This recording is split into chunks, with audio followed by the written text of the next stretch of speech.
Dum, dum, dum, dum, dum. Greetings, everyone. Greetings, and also welcome back to PESTERQUEST. We have two new trolls to meet, and if I look up here, that is because I finally have a second screen, and now even if I play on full screen, I can see the chat up there and my recording set up there and everything, so that's nice. That is really cool. Yeah, it's here, and now we, as always, wait a little bit until all you lovely, wonderful people arrive in order to watch. I'm curious what I'm curious how many will watch today. Well, what our max count will be today, or the view count in general. I'm gonna y'all's fish. Yes, we're gonna get ourselves some fish.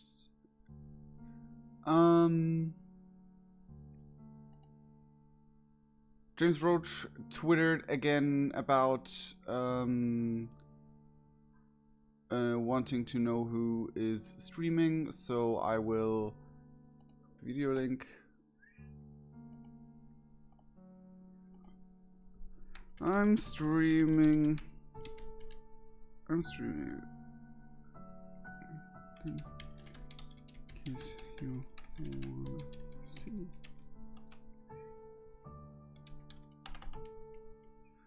Doop. Okay. And we are back at it. Okay, subscriptions. There we go. We're back. Hello, everyone. Greetings. Well, back, not real. We're never away. So, ladies and gentlemen, I can see everything happening here on my second screen, which is nice. I'm still waiting for a little bit of more people to show up, just so that I am able to show it to as many people as possible. And if you hear some meowing, then that is because Joey is extremely... I don't know where to look. I have two screens in the camera.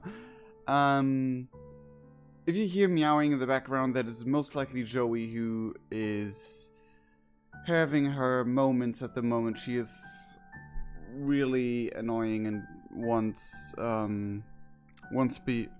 some attention. That's the word. She longs for attention right now. And when I give her attention, she doesn't shut up either, so I can't keep her on my lap and pet her, because then it would be louder, and for you guys, because she's closer to the mic, and because she would claw into my legs, and it wouldn't do any good except for maybe her. When I put my arm down here, she's just looking at it and not reacting. Either way, ladies and gentlemen, the first 10 minutes of the stream are still... Huh. It feels slower than it used to. But either way, it's supposed to be... it is out now. And I will start in 1 minute, T-minus 1 minute, so that you guys can actually be here with me and see what happens. Let me refresh the streaming page. Ah, I knew it. People were chatting and I didn't see it. Sometimes YouTube is spazzing out a little. Hello, Superworm, Sergeant Matuna. Why you go to stream when I'm in class? Because this is the moment it comes out, and I'm always about-ish streaming when it comes out. I mean, I'm probably like 5 minutes late because I was off feeding the cats when it came out, but still. I stayed home because I am epic dying and I get PESTERQUEST rights. I hope you're okay, Superworm. I hope you're okay. Hello, Comatose Gub. Comatose Gub. Yeah, right. I thought I missed an L there. Okay. So let's start. I'm curious which. Okay. It's actually Fight Me, Fuckboy, and Life in the Dream House, Volume 10. Okay, so this is Eridan and this is Feferi. So, oops, I bumped into my desk. Let me scoot over a little. Okay, so Fight Me, Fuckboy is the Eridan route, and Life in the Dream House is the Feferi route, obviously. So, yeah. Oh, that's interesting. He has like a lot of like different shades of purple. Like even Gamzee-ish purple in this closet. That's a bit weird. Also, if I miss things like details and stuff, or the shading and whatever, or the lighting or whatever is off on my end, that is because I'm playing still over my PlayStation screen, because that cat... Oh, why are you on the... Get off there. Get off of there. Because that cat, that annoying cat that you will hear in the background throughout the entirety, destroyed my computer screen, and now I have to use my PlayStation screen. That's darker, has like a lower gamma setting, a higher contrast, but it's also darker in general. So that's a little bit iffy. But yeah, if all of you want to start with Feferi first, please say so in the chat now. Otherwise, we will start with the fuckboy. I know, Joey. Eridan.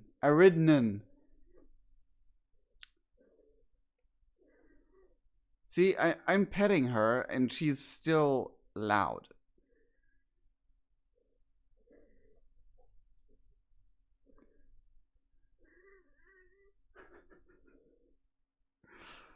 I promise you she's fine. She's just really annoying. Okay, hello, lol. You love Joey? Oh, she loves all of you as well. Oh, why are you wet, Joey? Why are you wet? Did Pumpkin just clean you or something? I know, Joey. Stop sticking your bum into my direction. Okay, so far so good. We will start with Eridan. Oh, we're behind the pirate ship of Vriska again. Looks like you're backed on the beach, prowling around like you're looking for lost coins and trash with a metal detector. Except you're looking for friends and people whose lives you can make a little better with your reality warping powers. Also, I forgot to mention, this is I forgot in general, not to mention, but I forgot, but that this is the first PESTERQUEST stream of 2020, and after my holidays and all of that. So yay! It took like an entire month. Like wasn't there an entire month between this episode and the last? Huh. Either way, yeah. First PESTERQUEST of the decade. Yes, first PESTERQUEST of the decade.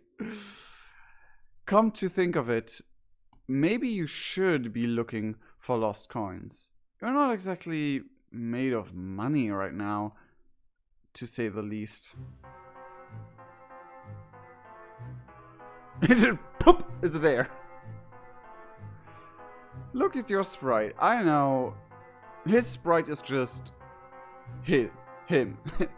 Like, for now, there's nothing off-putting about it. I mean, his hair is a little bit more floofy than I remember it, but that's because this is a slightly more realistic rendering of the trolls. Because before we just had like pixel sprites.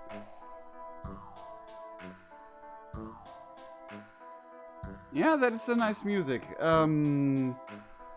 James Roach said that he made this music originally for like a side troll that was appearing in one, at least, adventure or something, or one side character, at least, and that the idea was scrapped, so he reused the music. I don't know if it suits Eridan that much, but it's just, I don't know. It's not that I doubt it, it's just like, I couldn't tell.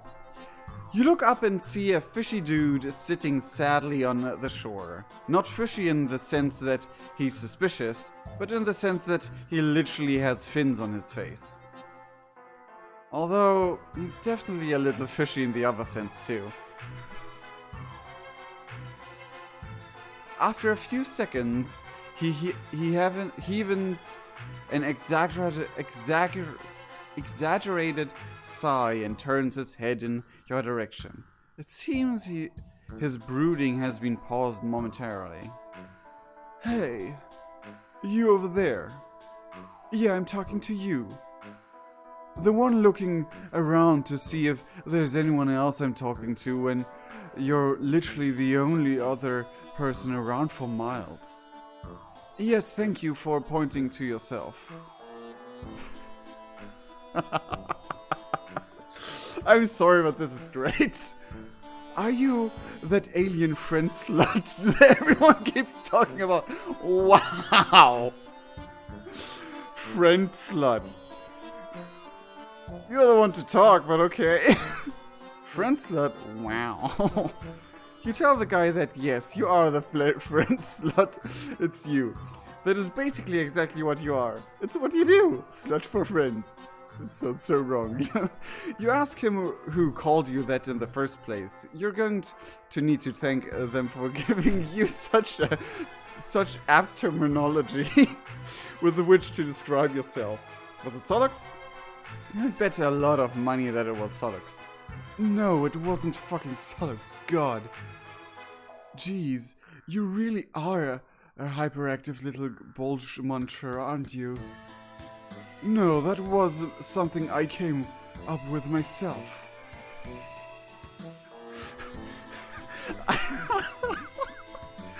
I'm sorry, but kudos to the artist. Hello, Superworm, and Sergeant Matuna is back. Alien friend slut, yep. We're doing hipster troll first? Yes, we are, Sergeant Matuna. Since it was, like, suggested they were first.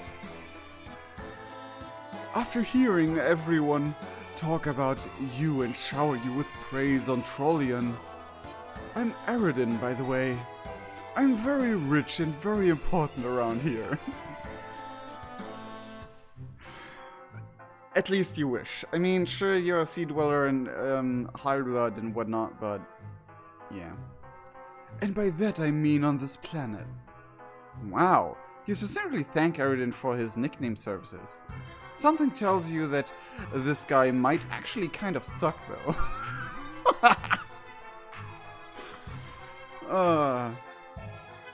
God, I suck. My moral and my kismesis both spontaneous. I can't pronounce that word, I swear. Spontaneously realized how much of an ungrateful piece of troll garbage I am recently. That's a little bit self-aware for Eridan's senses. Has he been that self-aware in the comic? Sergeant Matuna? Yes, I think so. At least that's what James Roach hinted at in a tweet. And they dumped the hell out of me. Ripped my damn heart out like it was part of a grisly offering to the gods. Eridan turns a dramatic eye to the beach. Oh, it's time for a feelings jam. Fuck yeah. You can't believe your luck in running into the one motherfucker on this planet desperate enough to just tell a complete stranger all his troubles. It's giving you the perfect ammo. I mean, yeah, sure. For MSPA reader, it's the perfect situation, but PESTERQUEST is OC because they gave Eridan like a quarter of a brain cell for the tiniest amount of self-awareness. Superworm, that one's amazing. Wait, there you go. There. maybe it's not self-awareness, maybe it's just self-pity. Who knows? Ammo with which to pierce his heart with, like, you know, the power of friendship or something. So I'm like going through a lot at the moment because honestly at this point I'm feeling pretty worthless. Nobody wants to deal with me or date me or hate me. Nobody's gonna put up with my unending tidal wave of bullshit, so what even is the point anymore? Nobody wants to be my friend and I don't blame them. It's a little bit very self-aware, but so far don't mind. So far don't mind. That's not true. You don't want to say, but you don't want to say no. You want to scream out so loudly that the entire length of the beach reverberates with your declaration against all better judgment. You want to be his friend. You want to comfort this broken-hearted fish boy. There's definitely something wrong with you.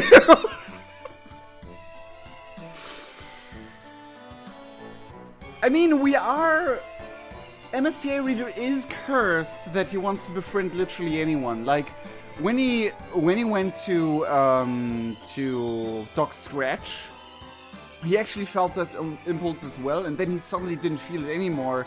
Didn't feel it at all anymore. When Doc Scratch lifted whatever that was. So it's basically some kind of curse or spell or whatever.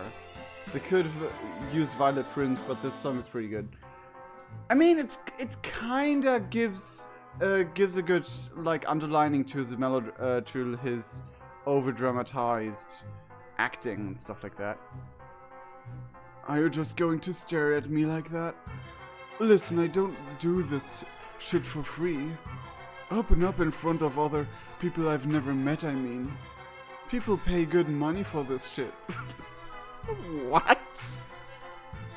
Is there, like, feeling gem porn on Alternia?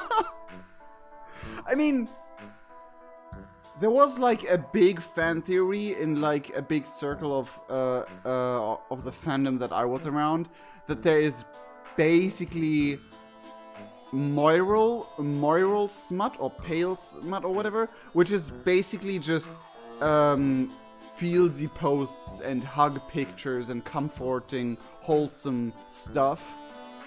So maybe that is a thing on Alternia. Like, maybe they have, like, quote-unquote smut or similar for, like, each quadrant, and moral smut is just, like, pictures of people hugging or, like, pictures of you being hugged and a lot of wholesome stuff and, like, wholesome posts and stuff like that. Who knows? I dig it. I thought that I should remove them to readers' tendencies to make friends. Just for the time period he was at Doc Scratch's house, since it seems like he has it back. This is PG-13. Well, again, the definition, like the human definition of smut is not safe for work, but on Alternia, more or less, like the equivalent for the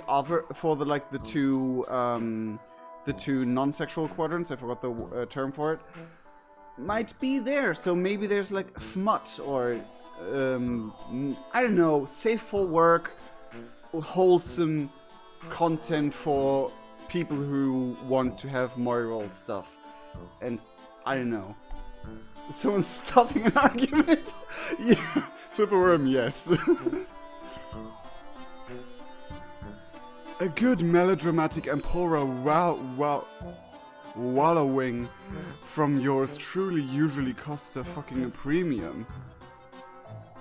I have the freaking headcanon now that Eridan, like, has, like, is, like, on a quadrant webcam service thing, and he's, like, listed as all 4 quadrants, but he has, like, on his moral ones, he just sits there and self-pities himself and goes all feelsy and all of that. But have you been reading Drew? I certainly remembered a fic where the trolls were forced into pale orgy. Oh no. Julia, no, please, no.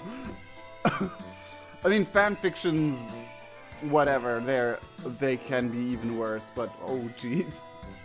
Hello, Zahara Johnson. What? Yeah, who is me, etc., etc. Listen, are you gonna give me the cash or what? That's why I can't be fucking serious. Why is someone this rich asking you for money? Look, a guy can have hobbies, okay? This headcanon is getting so proven. Oh, jeez. Sometimes that means taking money from people because they saw me when I was having one of my bigger moods. You understand, right? Awesome, please pay me for listening to my problems. Please pay me for listening to my problems? Like, I mean, this concept is so weird to humans, but I bet that is actually a concept on Alternia. You're starting to get an idea of why people might have gotten sick enough of this guy to dump him without remorse. Plot twist in this episode of Hive Swap Friend of PESTERQUEST. We're not. We're in Soviet Russia. In Soviet Russia, the friends you. I don't know. That's the best I could come up with. Eridan loves his capitalism. I mean, is it capitalism if it's basically stealing? But he's not really stealing, but yeah. Calmly, you let Eridan know that you are, simply put, broke as hell. Well, that ain't my problem. Tell you what. If you can't compensate me with cash, maybe we could find an alternative method of payment. Oh god, no! My thoughts exactly. So we don't turn the friends you. Yes, Superworm. No, shut the fuck up. I'm not talking about anything dirty or heinous or anything. Give me a little bit of fucking credit.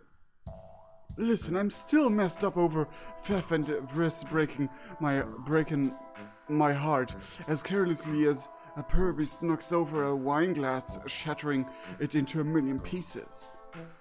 If you couldn't tell by my beach gazing, I'm very lonely. What I want is for you to accompany me on a little friendly outing. Oh. Is that all? Because honestly, you would have tried to get him to do something like that without any sort of silly prompting on his part. Much less actual emotional extortion. This guy might be even more desperate for friendship than you at your worst.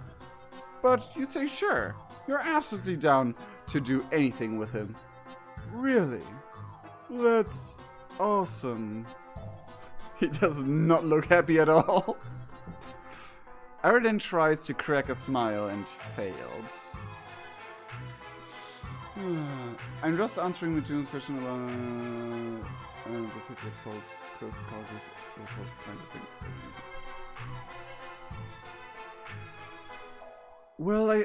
Well, I think I'll let you decide what we should do together on our little friend date. After all, you're the expert in this. So I'll go anywhere you think of. You have an infinity of choices to choose from here. Hot damn, really? You haven't been this overwhelmed with choices ever. You can choose to go anywhere with this rich fish bastard. That's... Okay, maybe having infinite choices is way too much. You have to narrow it down. But you certainly have more options than usual. Or maybe you should just ask him where he wants to go. What happened? What did you knock over? I heard something get knocked over, but I couldn't see any change. You decide.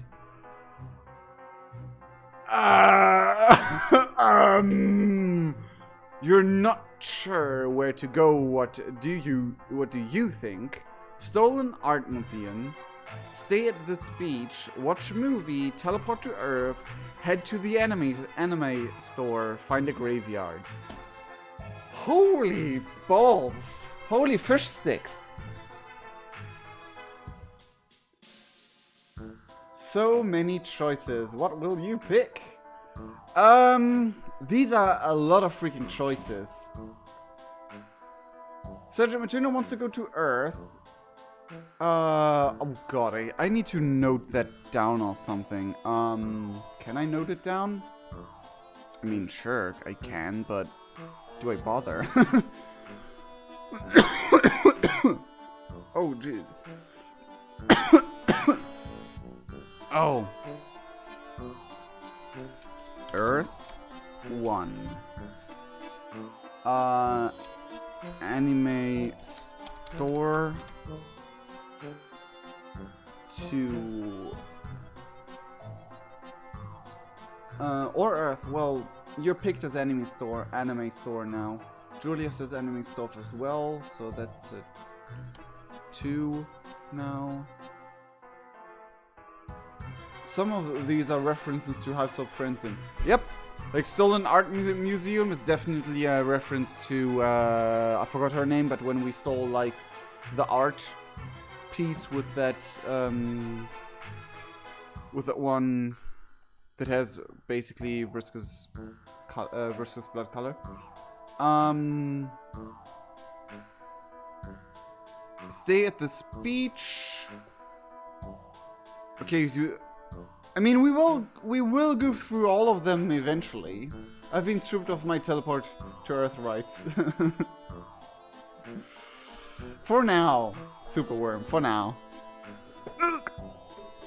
So, 2 have voted for anime store. Well, we have 2 votes counting for anime store anyway. Zahara Johnson says anime as well. I didn't see that one, so we have 3 on that part. Okay, so far so good. We will start with anime store. So that's where you want to go. That's fine, I guess. Aaron's frown morphs into a bigger frown. It's clearly not fine for him. Listen, forget this whole thing actually. I think that maybe we just aren't meant to be friends. Given that you couldn't anticipate my needs when you made your decision so carelessly. Wow. You asked me, Eridan. What the fuck? You thought he was insisting on doing what you wanted. You were completely fine letting him... Oh god damn it. He's leaving already. Before you even said anything, you stopped paying attention for one freaking text box, and this is what happens. He's moping his way across the beach away from you, like a humongous tool. Maybe it was for the best. He was giving you some soft zebra vibes. We have it freaking in the game. If you're being honest, for once you don't feel the much regret for leaving a guy off your friend list. Game over. Eridan is oppressing us for being a weeb. Kinda. I mean, not every anime fan is a weeb, I guess. But, sure. He's a freaking hipster. He shouldn't be shouting so loud. Or he shouldn't be the one talking. I don't know what the saying is. Either way. We got one fail out of the way. So, anime store So we got anime store. Anime store done. I need to take notes on this one. Hi Diana Banana, you came up pretty decently early. Earth, Earth, Earth. So we have 2 Earths now.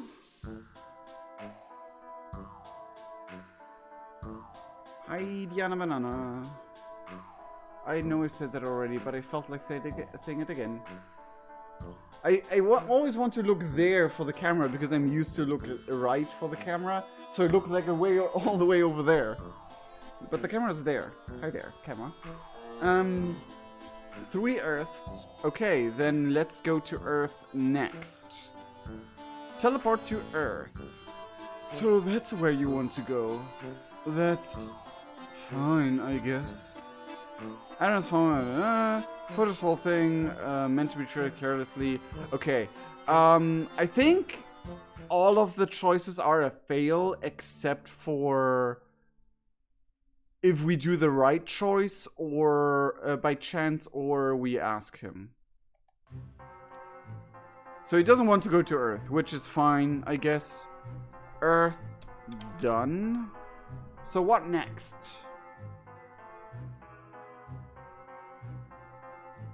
Stolen art museum, stay at the speech, watch a movie or find a graveyard. Or ask him what to do. Superworms has asked him. So we have 1 ask him. 1 graveyard from Eric. Graveyard. Julia, we just did Earth. We just did Earth and it was a failure.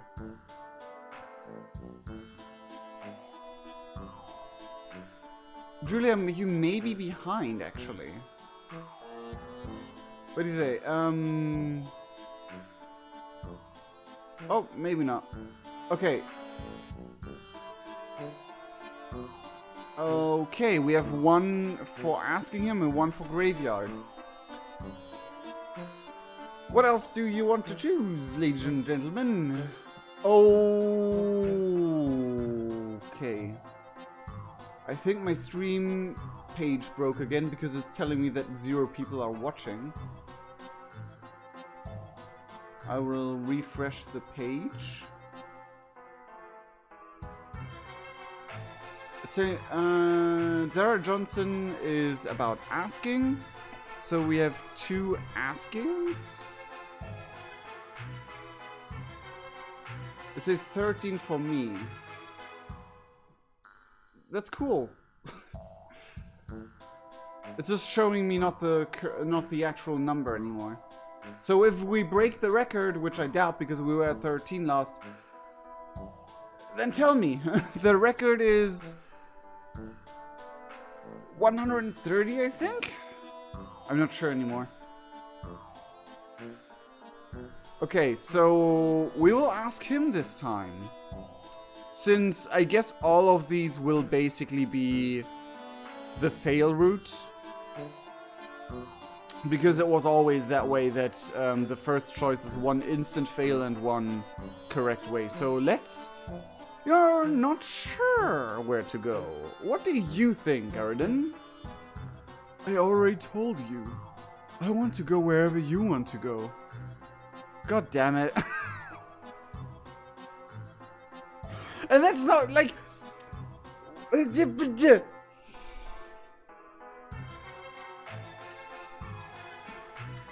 Okay. You are hoping he'd pick up on your lack of clarity and the best decision. Does he really not have anywhere in particular that he wants to go? Well, surely it doesn't matter what you pick if he's being so insistent on letting you choose. Oh no! Is this like his entire route? Okay. So Asuka's done.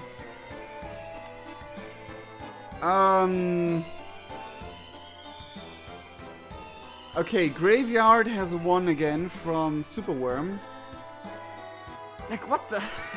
He's like, oh, you didn't choose what I want, so... Sorry, I thought my phone was ringing. Oh, you didn't choose what I want, so I would go now. Whatever.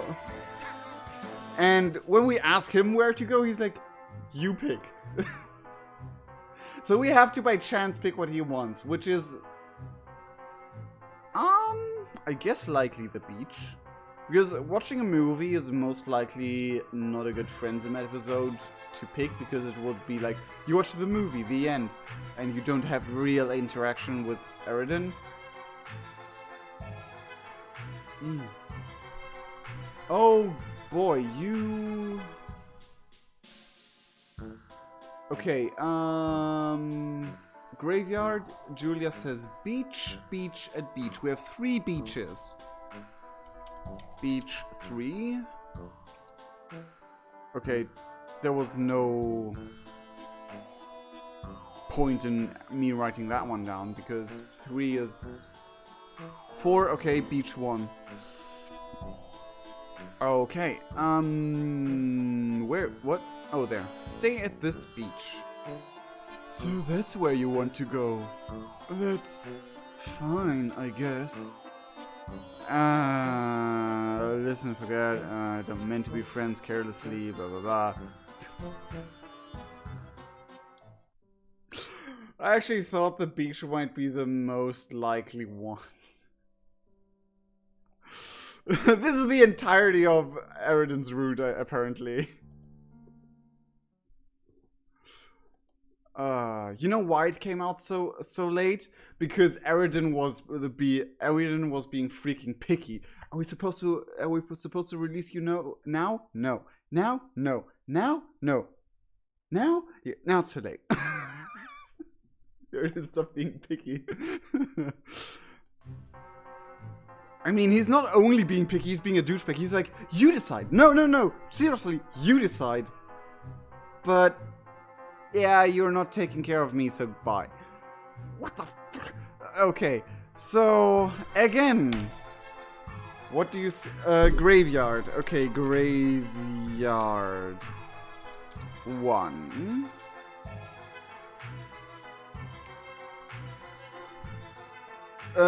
Stolen Art Museum is left, and Graveyard is left. Or watch a movie. That fine, I guess, is, guess his smile turns to a bigger frown. Okay, so we have 1 for Graveyard. Movie or Stolen Art Museum? Which one do you guys want? Do we have 2 graveyards?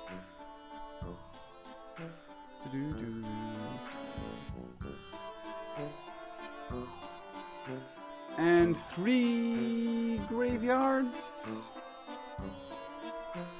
3 graveyards, okay. Then let's go with Graveyard this time.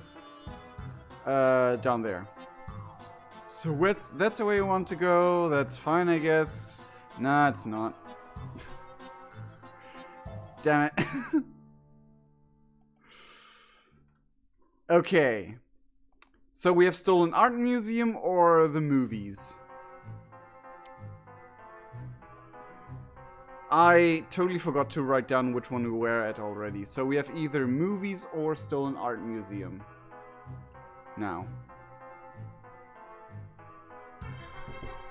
I'm gonna punch your fishy face. Mood. Museum has 1.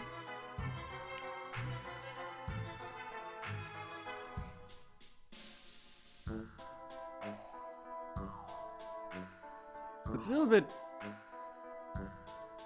waltz-like, I think, this music. At least it sounds a little bit waltz-like. 1, 2, 3, 1.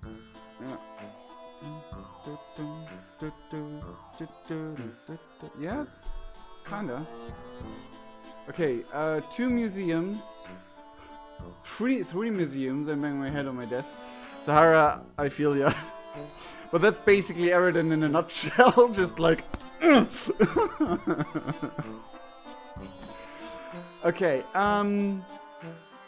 museum. Yeah, let's go with the museum now. So that's where you want to go. That's fine, I guess. Not fine for him. Are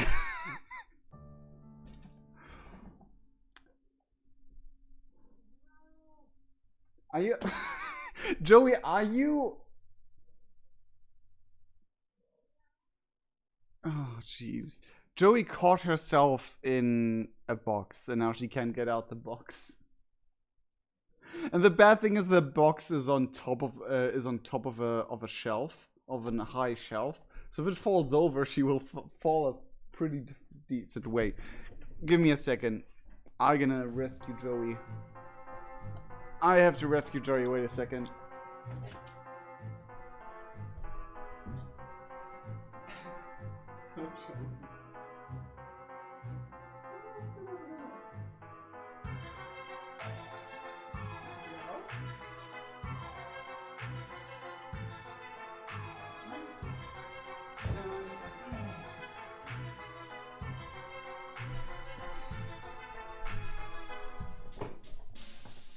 She doesn't want to come out, so I put it on the floor. She wants to stay in the box. But it's like the box for a TV screen, because I got a second TV screen now. And it's like a very long but very narrow box, and she's just chilling in there. She likes it in there.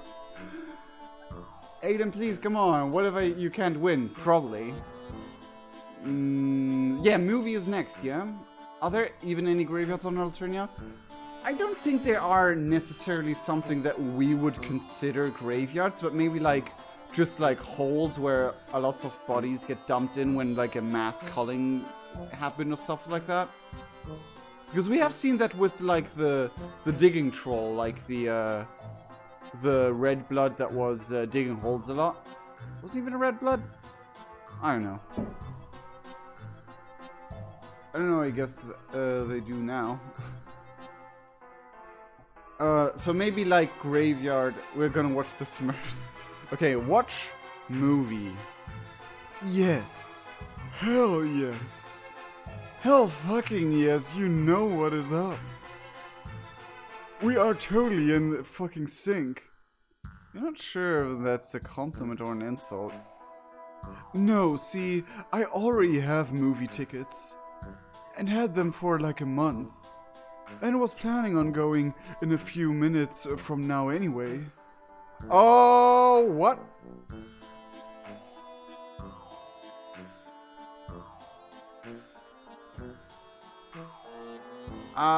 Is everything... I just got a warning sign? A warning message from Steam that something broke? My friends list, apparently?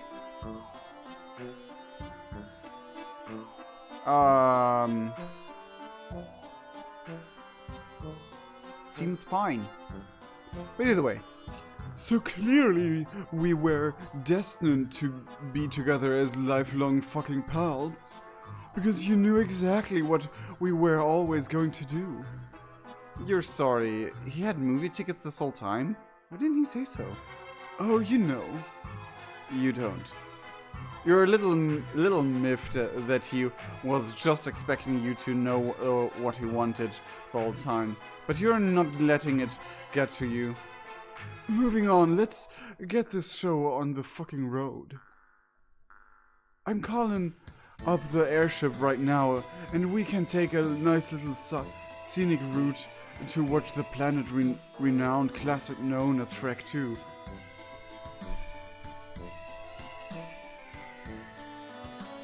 I don't know what shocks me the most.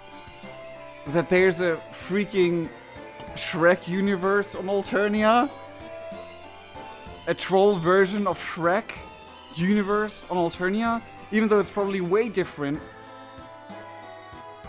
Or that Eridan freaking wants to watch it so badly.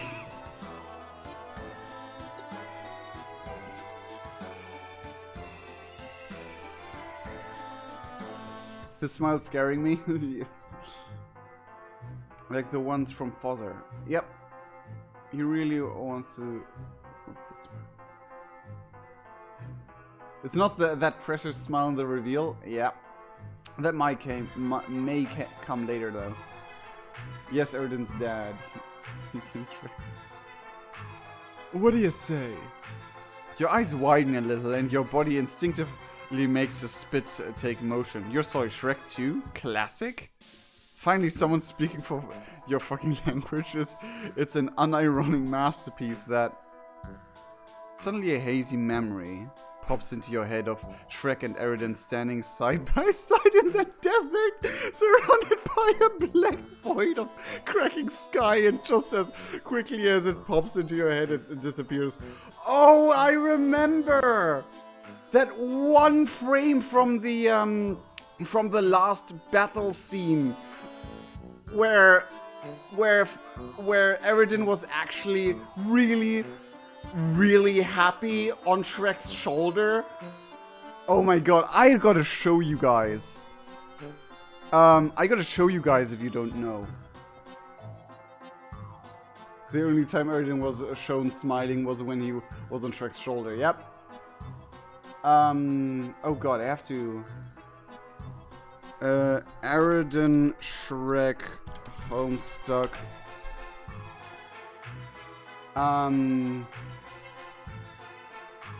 Can we see it? Yeah, he's so stoked about it. Oh, there's no good picture of it, though. There's, like, literally no good picture of it. Like, the best picture I can find is this. I want to show you guys, because this is a freaking masterpiece. Come on. No, don't open that. That's... No, no, no.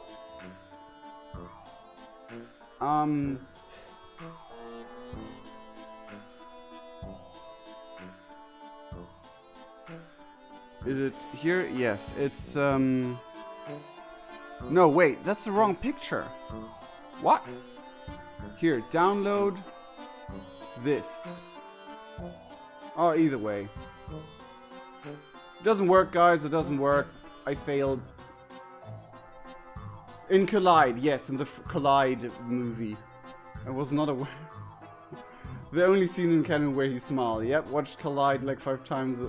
Was it just repressed from my memory? No, it's just like in a very small, like 2-3 frames. I didn't see it in my first 3 the first 3 times I watched it, I didn't see it as well. I was actively looking for it on the 3rd time even, because I saw it online, and I didn't see it. But you can just Google it, it's amazing. Oh boy, what the fuck was that? Is your mind playing tricks on you? Was Eridan smiling just then? You're not entirely sure why that stuck out to you. This vision was so out of place that were it not for Aradia, you just start thinking none of your vague past memories were real. In fact, it almost makes you doubt that any of what you're experiencing is real. I mean... Oh, so literally like a hot air balloon? No, not a hot air balloon. There's like a specific word for this thing, but it's like a big helium balloon with a motor and stuff like that. And it's not a hot air balloon, but it's like a zeppelin. There's a tweet from someone, I guess. Yeah, it was the part where the ghosts were fighting Lord English. You know what's the weird thing? The weirdest thing? In the picture, he does not have ghost eyes. So that Eridan, in at least his own timeline, was alive. At least that's what the theories say. It might also just have been a thing to make him look like more smiley-ish, but who knows. And yet, it strikes you as very familiar. Is there something else you forgot somehow? You refocus on your surroundings. Suddenly you're on an airship deck, and Eridan's walking in front of you towards the bridge of the ship.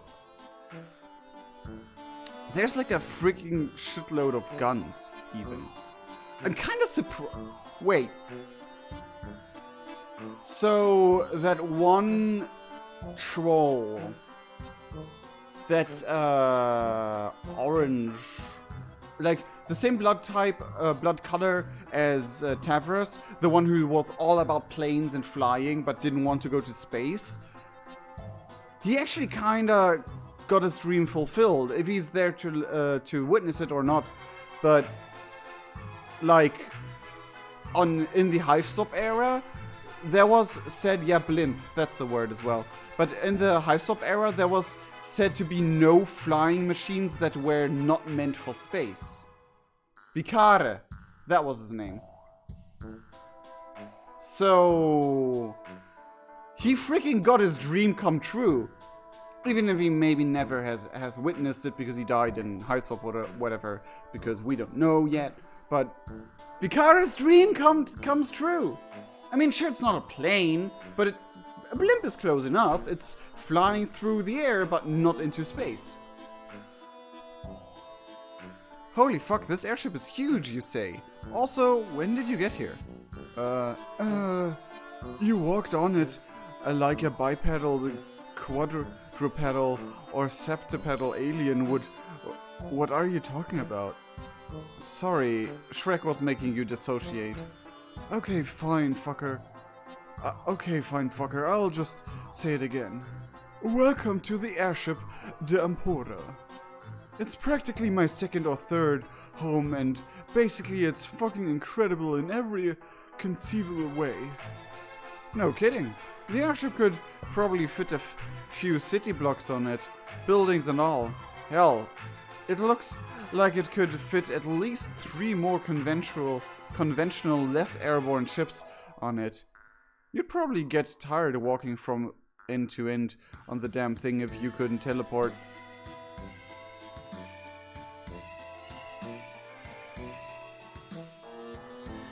Is that a freaking dress? Multiple dresses? You and Eridan mosey on every... Those are a bunch of dresses over there. Mosey on over to the dressing room of the airship. The room is filled with a surprisingly wide variety of outfits. From various capes to casual t-shirts to Flarp cosplay to... Well, there's a ton of shit here. There's a pile of ornate sticks in the corner too. You wonder... Don't touch the wand pile. By the way, they don't do anything. Since magic is fake as shit after all. You resist the urge to laugh in his face. Of course magic is real. Those are all just confiscations. That I confiscated from unscrupulous lowbloods. In a store. With my many stacks of cash given to the owner. Sure. Marsh Eridan? Who knows? One gets dress rights because he's rich and very important. Or it could be something a bit more, well, like we think of it now, like the it being the relationship of Moreligens being over with Feferi. Maybe that was like he had these dresses made for Vriska and Feferi because they are kinda like this is like a mix of his and Feferi's colors, but this is like a more Vriska's color. So maybe he made like dresses for them to like flarp together or whatever. So yeah, that might be a thing. Let me just recalibrate this, okay?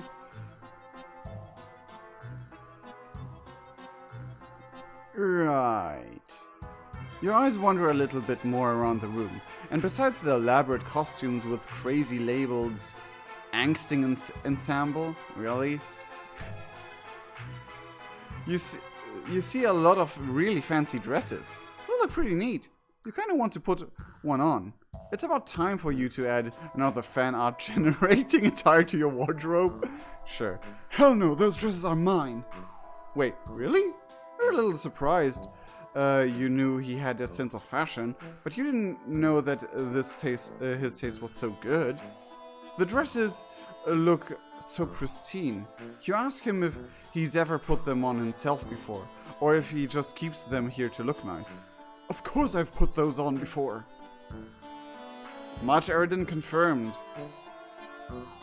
Just, they're private use only, you know? And before you get the wrong idea, no, I'm not like thinking about my gender or anything like that. When I put them on, they just feel nice and breezy and shit. I mean, let's be real, gender's more or less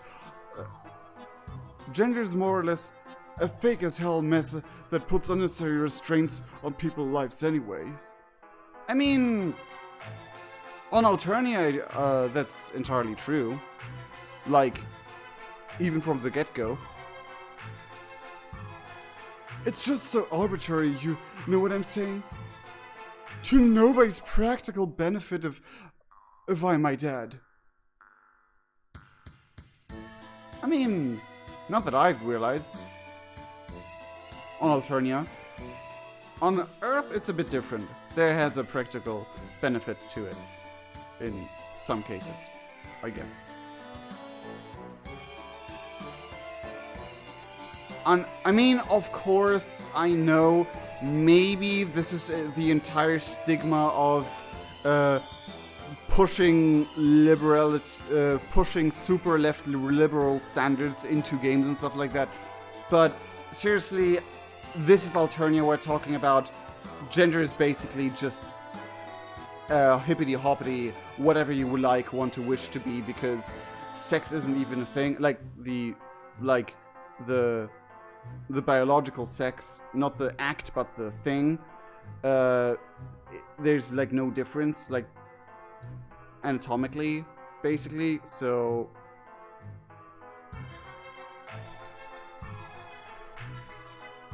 and it's not even like there weren't trolls who were assigned different at birth, even back a long as time ago. What? And it's not even like there weren't trolls who were assigned differently at birth.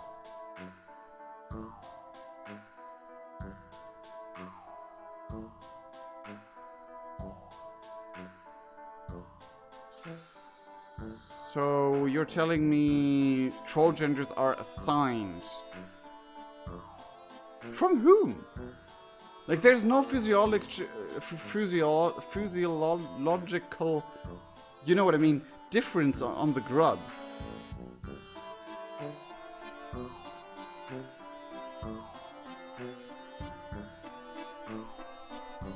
Thank friends, poor old sweet old.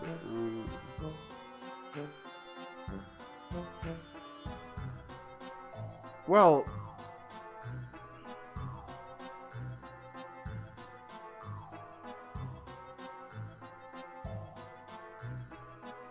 Point is, the concept that gender is a strict binary is an archaic, okay? It's just flat out wrong.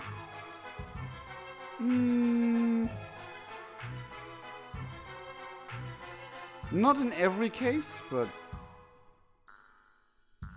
like, but yeah, kinda, whatever. And I think it's honestly really kind of fucked up. Especially since people who go out and say it's a stone-set immeasurable fucking law are just using it as an excuse to divide people up and flaunt their superiority. On Alternia? There's something in Eridan's voice that makes it clear he's spent a lot of time thinking about this stuff. That is entirely out of canon, like, he didn't even closely to mention this, so this is basically just March Eridan getting into things. Something about the way he's recounting it all that makes you think he didn't learn this sort of stuff to impress people or appear woke, as the kids say.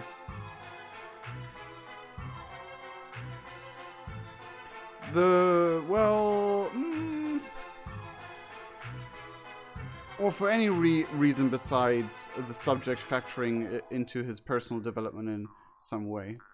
Maybe he isn't so bad. Oh god, do we have a... Anyways, let's talk about the hemospectrum.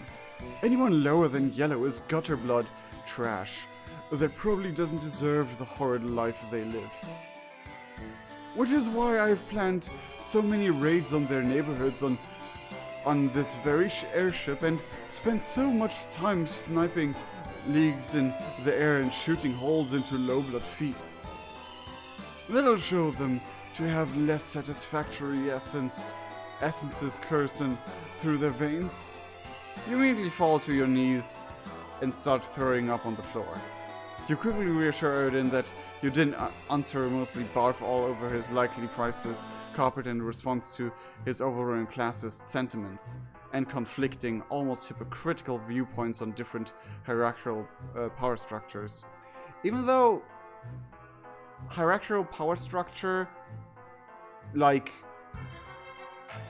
but when we consider gender with that, it should be, if anything, the other way around. Because the Condess is female, the High-Res is female, and all of the High-Reses always have been female. So, just putting that out there. No, you just puked your guts out for some other, completely different reason. It was probably just something in the air that smelled. Something's probably just full of shit, yeah. Whatever you say, I guess. You decide to hit the conversational go back button and challenge Eridan on the much more interesting topic that came up. Why isn't he very public as an ally if he's so fascinated with the subject gender? What are you kidding? I'm not an ally, I haven't fucking done anything. Even if I were, I don't know if you've noticed from my whole quadrant situation, but people know and hate me. It's like, I've been such a relentless flirt that it's become policy at some theaters and restaurants for employees to stab specifically Eridan and Poor in the hand. If I annoy them. Which isn't too big a deal because violet bloods like me are pretty fucking sturdy, but I suck and I bet half of this whole planet knows it.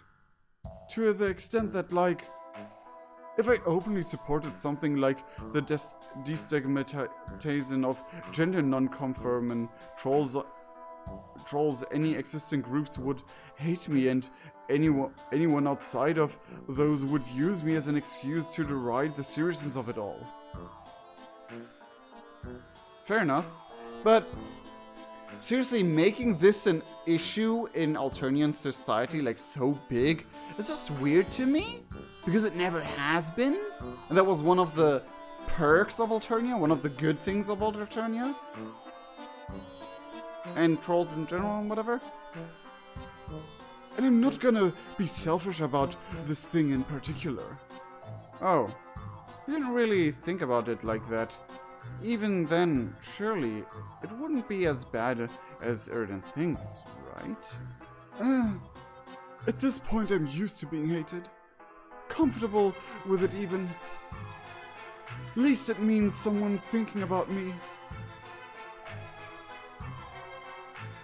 And I thought homosexuality was pretty much normal in Alternia. Homosexuality and gender has not as much to do with each other. I mean, sure, on Alternia there's only gender but not sex, because they basically all have the same reproductive organs, which basically makes them the same biological sex, gender, whatever you want to call it. But sex is the actual term. But I might get banned from YouTube if I say it too often. But it's only gender, and sure, there have been non-binary trolls before, which is absolutely fine and dandy and cool, but making the whole gender thing an issue just in order to, like, enforce making a point here is a bit very weird. So, I kind of agree with you, Sergeant Matuna. Like, sexuality... in any case, like,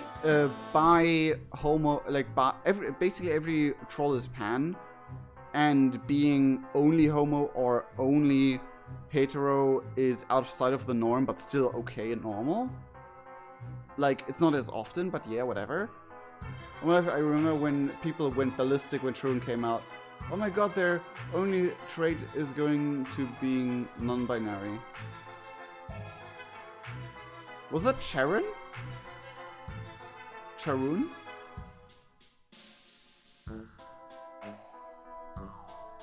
I was thinking of the yellow blood. Troll call wise. Ah, okay. But I was thinking of the yellow blood. I forgot her name, their name, but the one that gouged their own eye out. Everyone thought they were gonna mess Sarava and Charon up. All Charon do is eat a worm and art and die and lie. Charon, like, for Charon, I am entirely honest. I never noticed and never saw anything confirming that. So, But yeah, there's a palpable loneliness in his words. Maybe this is why he's so desperate all the time. Anyways, let's talk about something else. Like Solux. Do you know if he has the rumored and highly sought after double bulge or not? Just curious.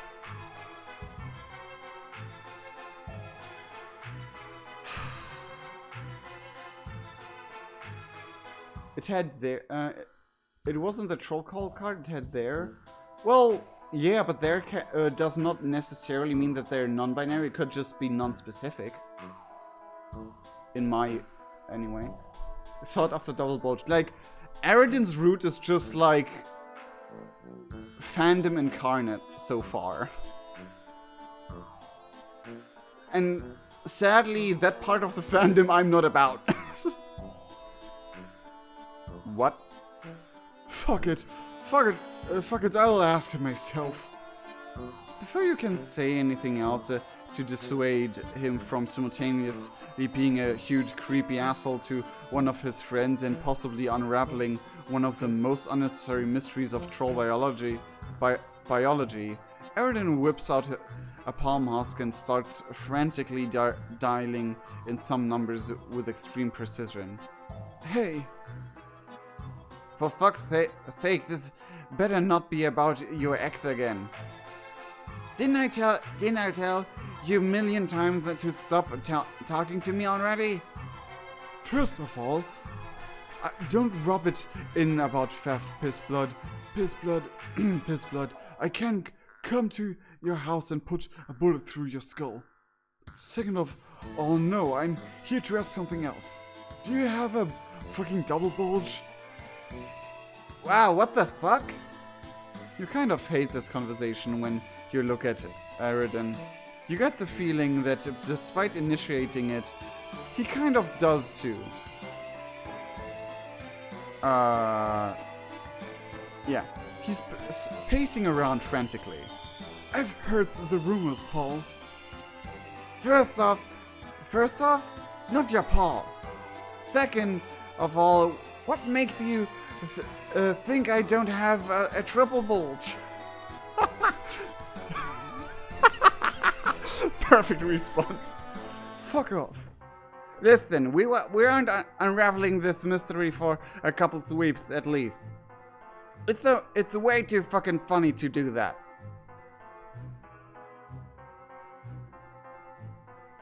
Please do, yeah, whatever. Hi, Tiger Boy, please. It's fan in Eridan and I hate it. Such a misrepresentation of his entire character. Sergeant Matuna, yeah, whatever, but yeah, his entire character is being desperate and hating magic. And then dying. It's the people. Oh, yes, racism, yep. Well, it's not racism, it's heterosis, no.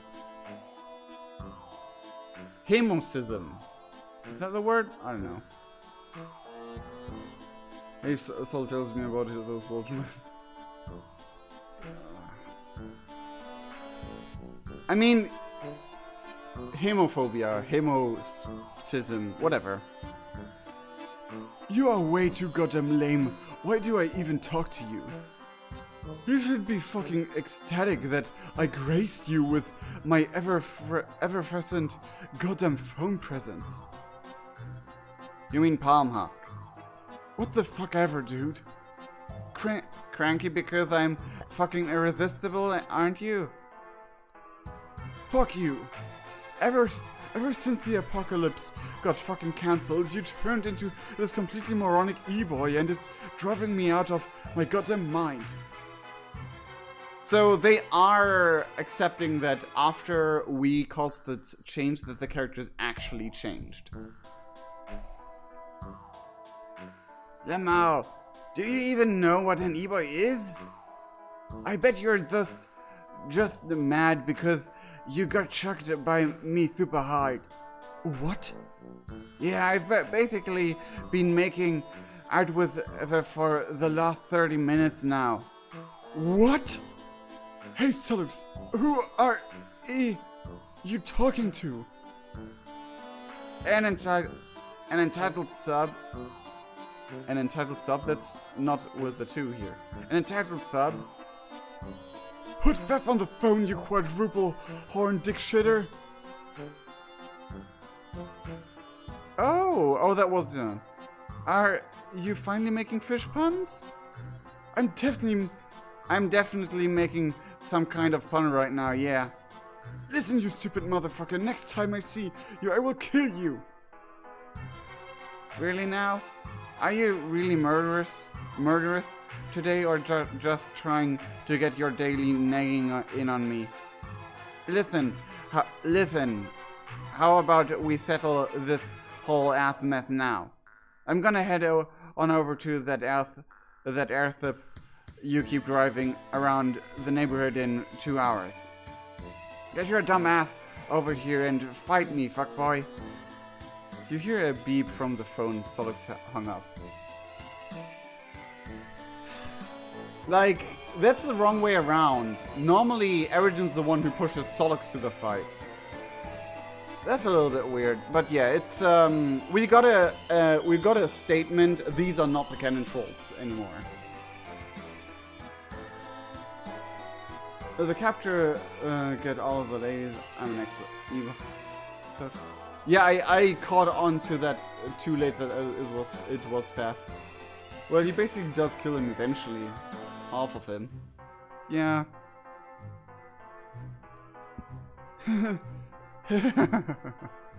Holy shit. This a date I'm about to go on now. You put a hand on his back and congratulate him.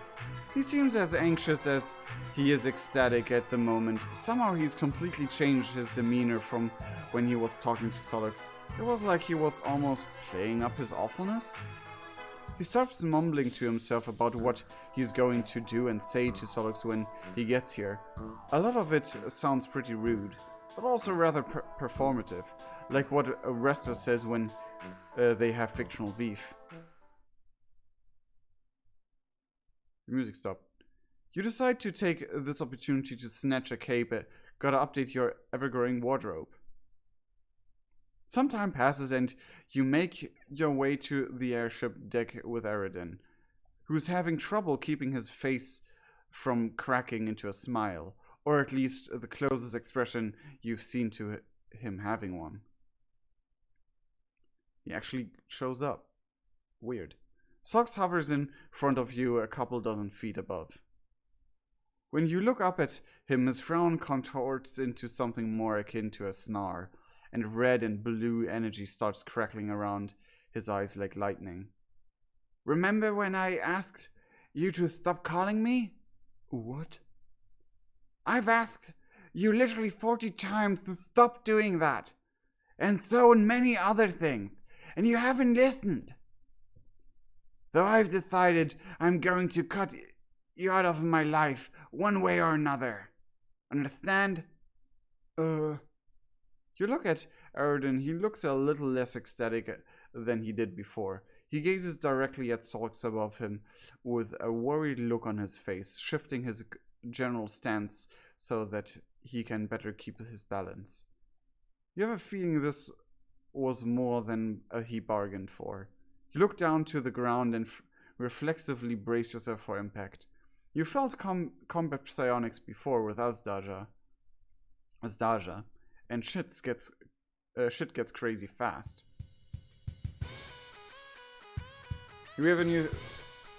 Do we know this song? I don't know.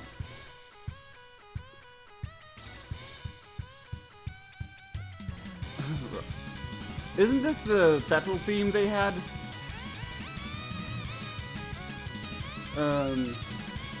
Last Frontier?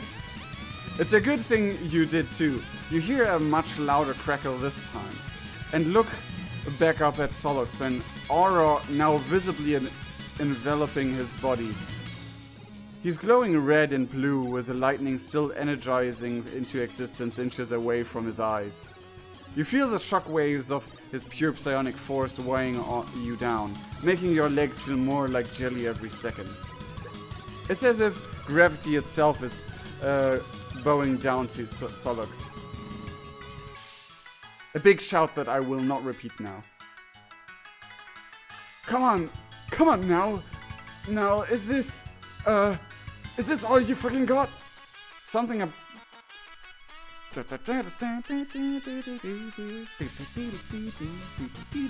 sorry, I fucking love this song. I thought I should be clearer.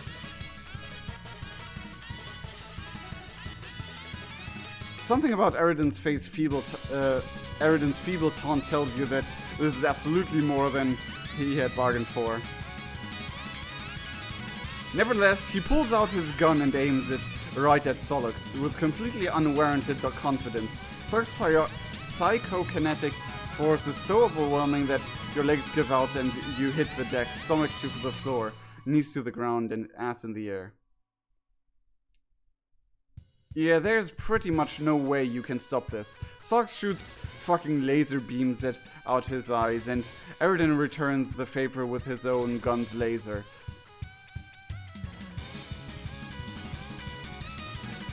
Yeah, laser. Resulting in the most anime-ass beam struggle you've ever seen.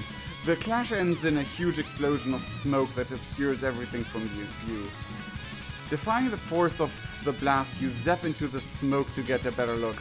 You're quickly met with a vast array of shuriken spinning wildly through the air in front of you towards Eridan, using the smoke as cover. Fucking shuriken? Eridan's blasts most of them away, but the largest lodges itself right into the barrel of his gun. Freaking shit. Since when does... Oh yeah, never mind, I forgot.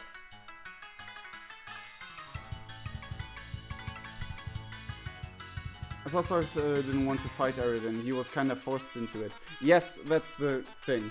Last Frontier is the best theme of Solox. Solox's weapons are shurikens. I totally forgot about that, to be honest. Don't think we know much about round 1 except Solox kind of won. Kind of. As if to say nothing personal, jackass, Solox flies out from behind, swiftly drop-kicking Eridan into a cannon, which seems to have been loaded with glitter? When Eridan crashes through the other side, he's collapsed, covered in scrapes and confetti. He's bleeding less than you expected. Nothing personal, jackass. By the time Eridan gets up and dislodges the shuriken from his gun, Solox has disappeared from both of your fields of view. Where the hell did he...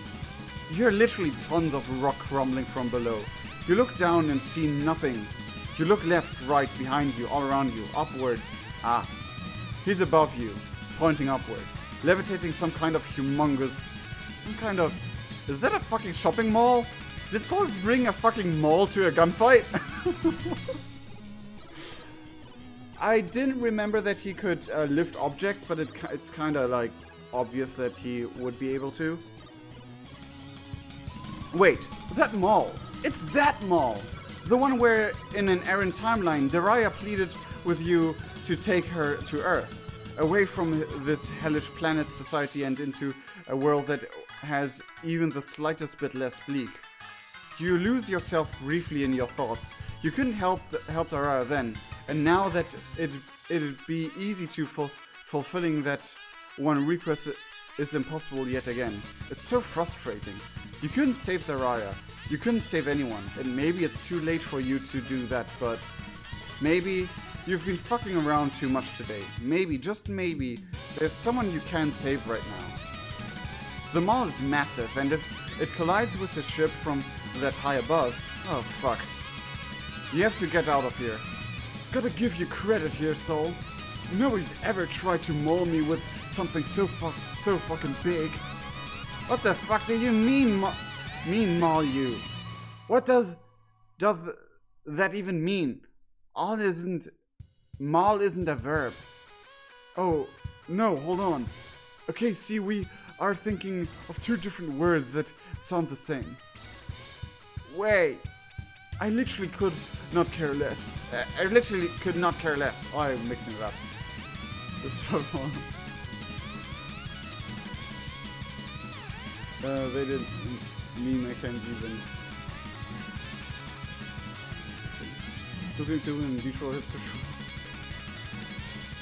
Solix flings the thankfully abandoned mall directly at Eridan with what must be an ungodly amount of psychic force, screaming his throat raw the entire time. Okay, fuck. It's now or never. You have to get off of this ship now. Eridan might be durable enough to survive getting drop-kicked through solid steel with nothing more than a couple scratches, but you're fragile. You'd probably die from tripping on the stairs wrong. Did that even happen once? But even then, there's no way Eridan's getting out of this unscathed. Maybe you have time to save him. What should you do? Get in there and save Eridan, or it's too dangerous, get off the ship without him. Ladies and gentlemen, which way should we go?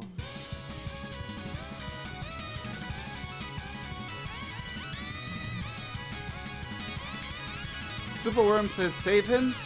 Again, we want to fail first. Save him, save him. Save him, save. Warn you about the stairs. Get off. Get off the ship. We have 4 saves and 3 get-offs.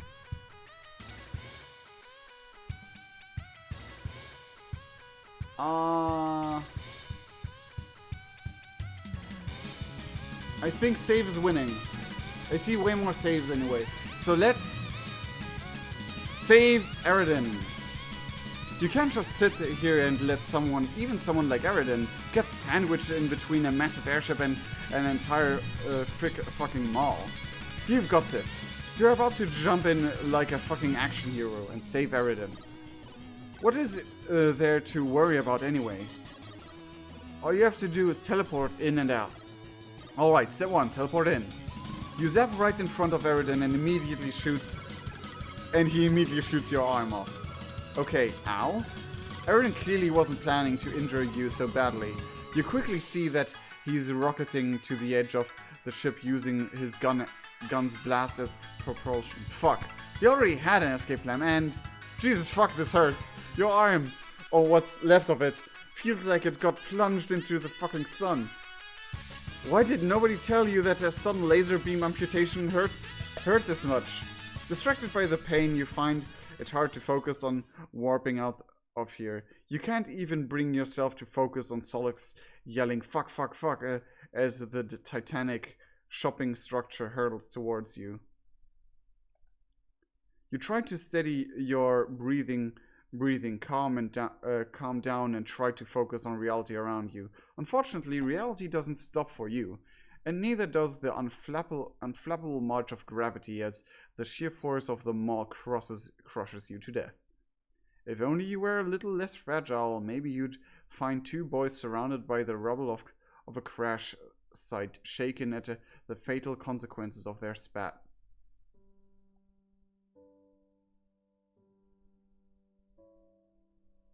That was fast for a game over in this sense.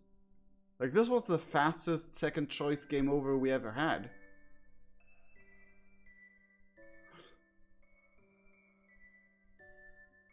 I have to leave back and see ya. Okay, bye, Sarah. Have fun.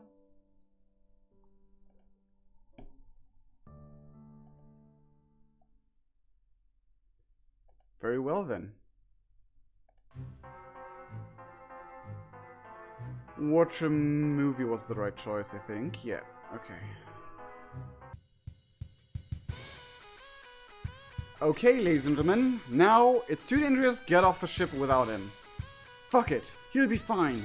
If there's anything he needs help with right now, it's something a little bit deeper in his soul than the fact that he's being attacked by a building. You try to think of somewhere to zap anywhere. While you do this, you notice Eridan fire a blast towards the ship from his gun, propelling him away from the center of impact. You, meanwhile, just need to get out of here as fast as your mind can take you. So you close your eyes and zap away and feel your surroundings change. You find yourself in a wasteland. There's a ton of smoke in the distance coming from what must be the site of the airship's crash.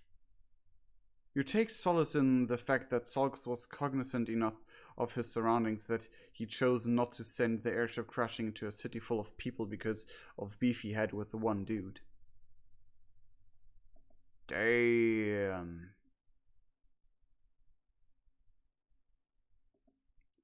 After a bit of walking, you see the source of the smoke in the distance. The wreckage is astounding. There's sharp metal fragments and concrete pointing out in, oh yeah, because of the mall, out in all directions. Standing in front of it all is Solux. You frantically zap your way towards him and ask if he and Eridan are all right. Well, that'll show a guy not to ask people about the shape of their bulge. Yeah, we're both fine. He's not dead. Oh, thank God. For the record, I haven't actually made out with FF or anything yet. That was just to rile him up. You ask Solux what Eridan did to him that was so bad he wanted to kill him. Okay, first of all, definitely didn't want to kill him. Way too much of a hassle. I wouldn't know if I was about to die anyways. Second of all, this asswipe calls me at ass-crack o'clock and neither spouts some high-blood superiority garbage he doesn't even believe, or complains about his love life. He doesn't believe the superiority garbage. That's news to me. Basically every fucking day. So what he's saying is that throwing a maul at Eridan was just meant to send a message? Pretty much. You know, not long ago he actually tried to pay me lots of money to wiretap FF. What? Just to see if she ever talked about him. Oh? Oh, jeez, yikes. Well, that's not canon, but... Oh, wasn't canon, but whatever. Naturally, I took the money and didn't do that at all. Massive waste of time and energy, not to mention skeevy as fuck. I actually told her about that because it was kind of hilariously pathetic. It's how we got talking in the first place. Okay. But enough about me. Why do you even care about this guy? I get your whole friend stick, but he's not your responsibility nor mine. Maybe Solix is right. Maybe it's not your job as a friend to make Eridan feel better, or fix his problems, or set him on the right track. That's probably why everyone gets sick of him. But like, you're supposed to do something here for everyone. You can feel it. Like you're supposed to smear your huge ass all over Destiny and say, eat my ass, Destiny, all these kids will get the chance at good lives. We need need to define good first. That's what happened with the other choices about where to go. They all led to the same thing. They all lead to the same except the top one. Yep. And the movie is one which leads to the rest of the route. Eridan wouldn't go that far. Lemao, you're Thor. Your Thor this isn't thus just some kind of hero complex? Maybe? Probably. You just wish Eridan could be a little bit less of a tool bag. Is that too much to ask?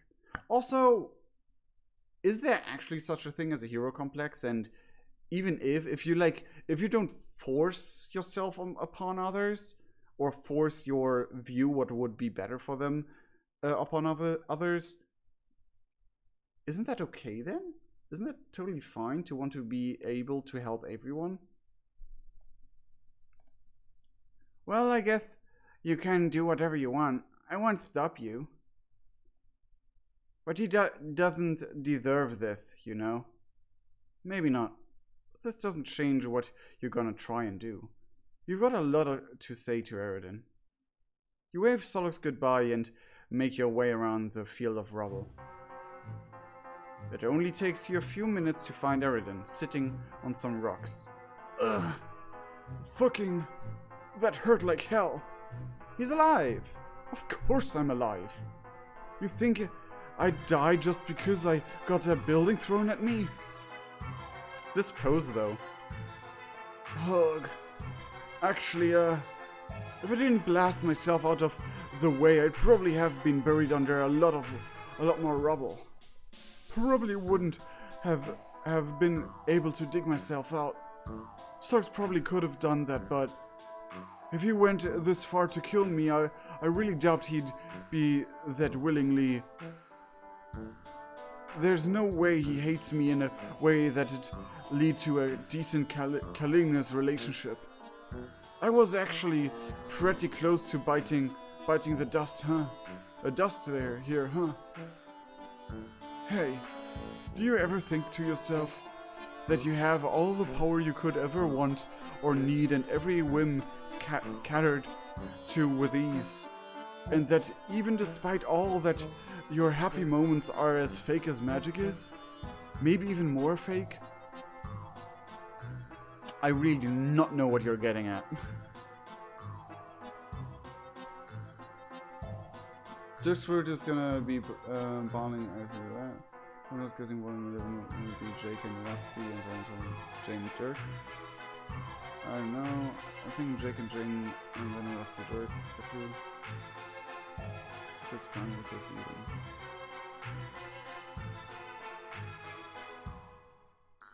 Well, it can't be Scratch, but I also don't think it's Dirk.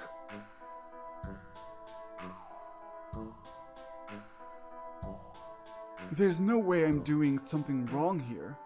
After all this I can only wonder what you think of me.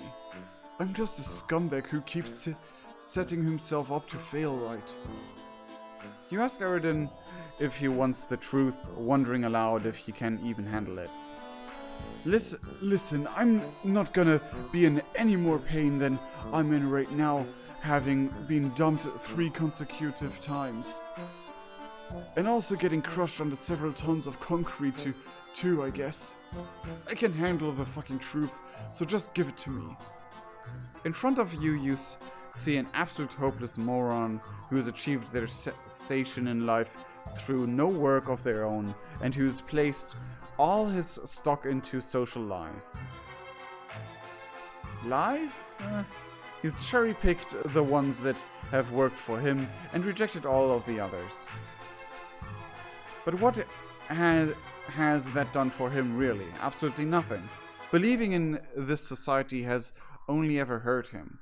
Maybe not in the same way it's hurt your other friends, but not even trolls on the top of the heap are immune to Alterna's brand of poison. Are we going to this shit again?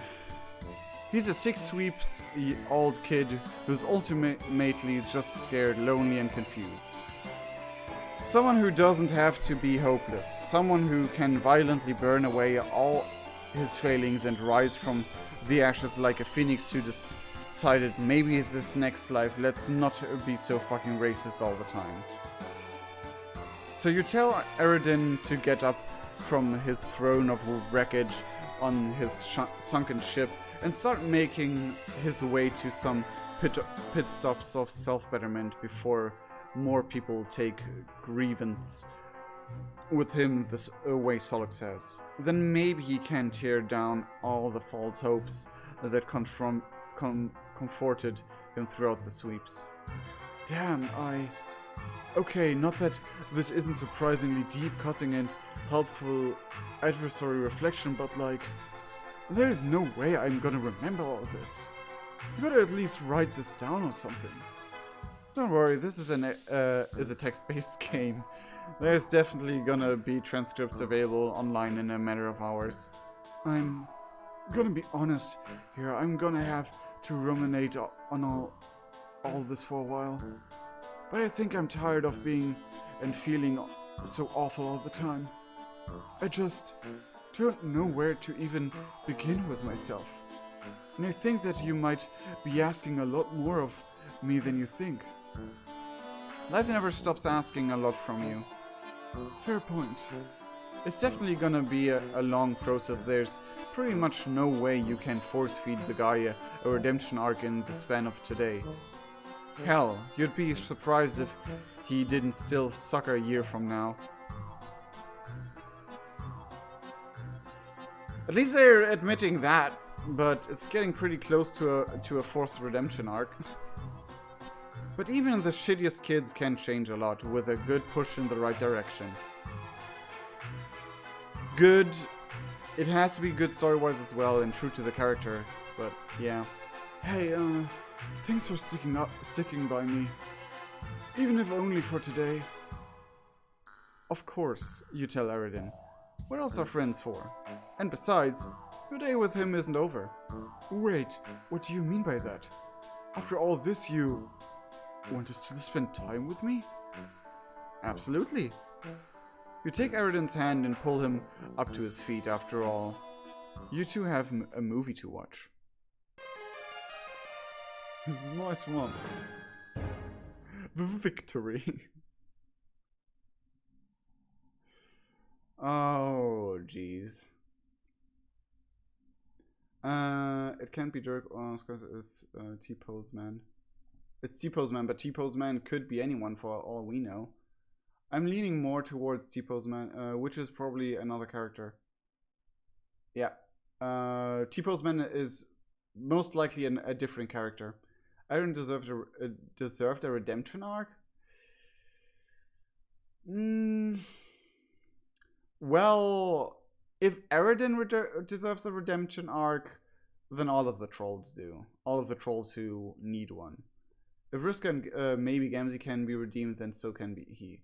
Even though Gamzee's redemption arc in the epilogues was shit. That wasn't a redemption. That was just no, unacceptable. Gamzee wasn't redeemed. That's the point. And even though he could have been greatly, it could have worked out for him in a good way, but I mean, on top of it all, Gamzee has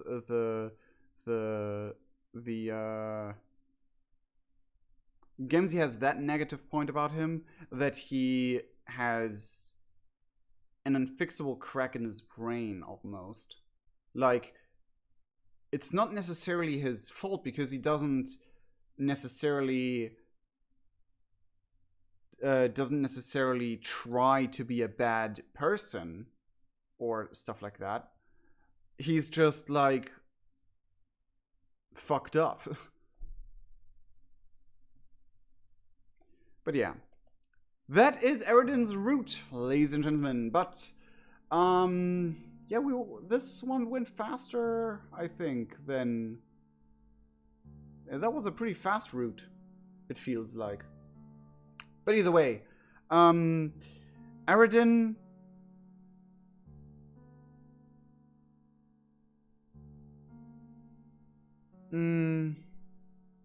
Yeah.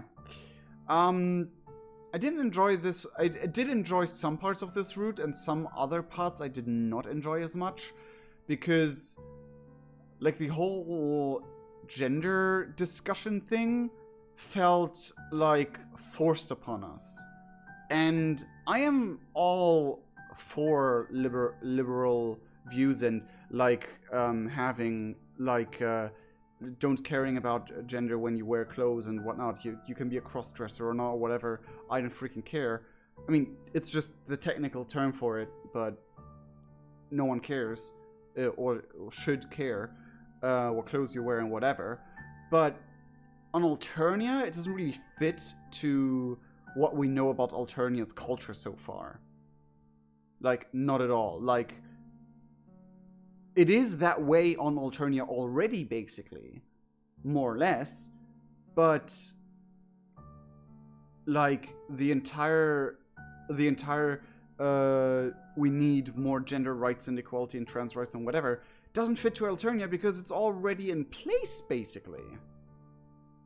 Like, I'm all for those good things for people like that, but it doesn't fit into Alternia because Alternia already has it. So it doesn't fit if people fight for it on Alternia because you already have it. It's like me going onto the streets for the right to watch TV and demonstrating for my right to watch TV to the price that I have to pay anyway. Like,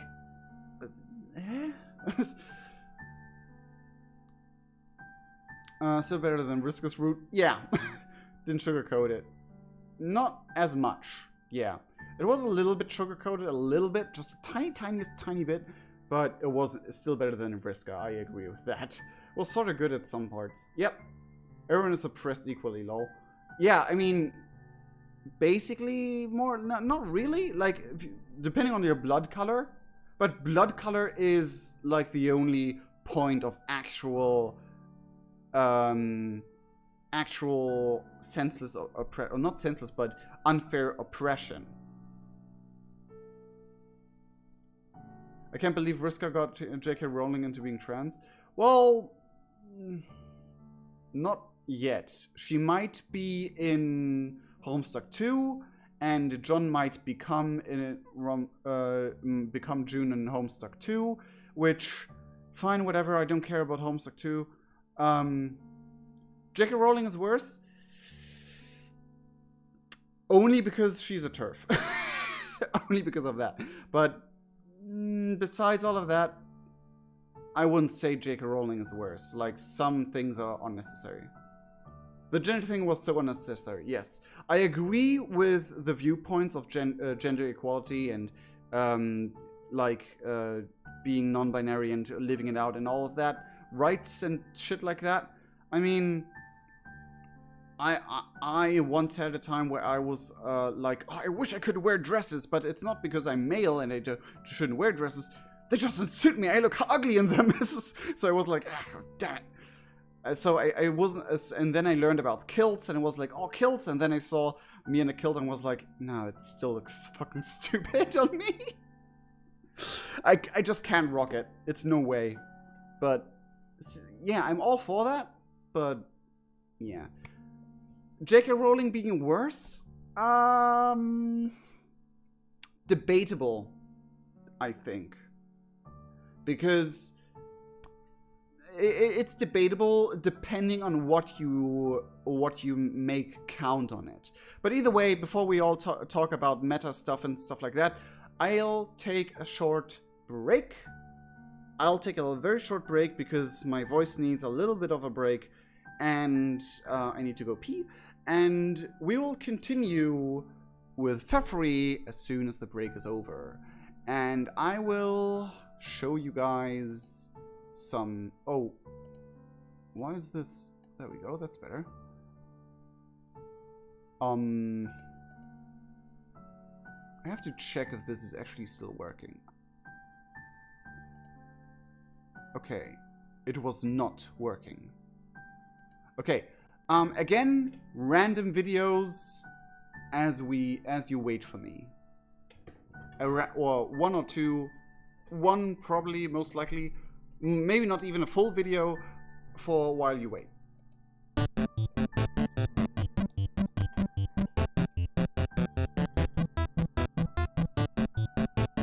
Greetings everyone, it's me again, MSPAR from Blood and Pictures, and welcome to my birthday. It's my birthday. I don't know which song this is supposed to be, but anyway, today I will build a Lego pug. That's right, a pug entirely made out of Lego from the Lego creators. I'm not sponsored by this, I should say, because they wouldn't sponsor me at all. Oh, there we go. That's easier than I thought. Whee, here we go. And these parts will be made into a pug. There are a lot of small parts. Oh my god. But yeah. So let us start. Oh my goodness. Which one of these is the pug? Oh, they're all the pug. Are they? Yes, they are all the pug. This is entirely just one pug. Both sides. Okay, let's start. I need one of these. And then I need one of these, a 2x2 plate, and then I need 1x1 with a hole for a thingy in there for the legs, I suppose, like this. Put them on there like this, and then put in the connectors. Oh, I haven't built with Legos in ages, like this complicated stuff, I think.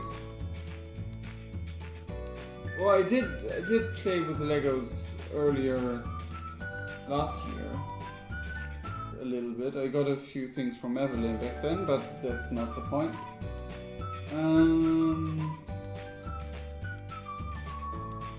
Now I need, what is that? Nope.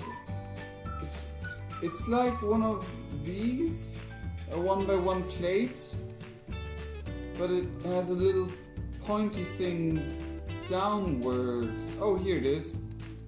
This thing.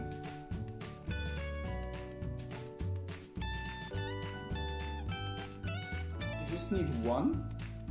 Is that right? Oh, I get it. Of course I just need one. It's supposed to become the tail later on, I think, from what I see here. Okay, and now I got a 1x1 there, and I put a 2x2 normal sized one on top. And a 2x2 with only one nipple. This piece on there, on there, like that. And then I put it's 2x2 again on there, like that. Why do you need a one with one? Oh. Okay then.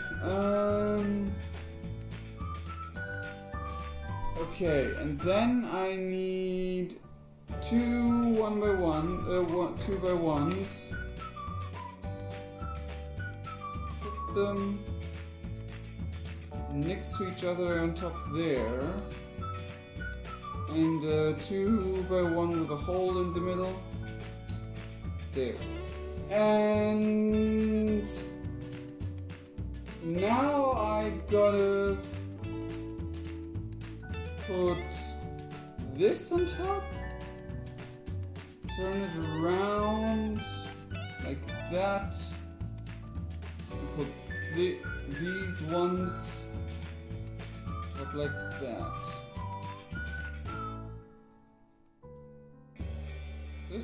There's no second one. Oh yes, there is here. Oh my god, I'm bleeding. I hurt myself. And I'm back. Sorry that you couldn't finish the video. It's a bit longer, but you can watch it on my channel. It's my birthday pug. Just search birthday and pug on my channel. You should find it. And I agree. I have like people like whenever you dislike a decision about a character that is or is decided to be trans, like even if like a TV show character that is trans but he's an asshole, and you say I don't like the character because is not my favorite, you still get called transphobe and TERF and whatever, no matter what you actually are and believe and do. And like I hate that mindset of people, like just like you don't have to love every single trans person, and you don't have to love every single representation of trans persons. Like, what's going on? This is essentially information. But yeah, I agree with you guys. Vriska being trans doesn't make any sense at all.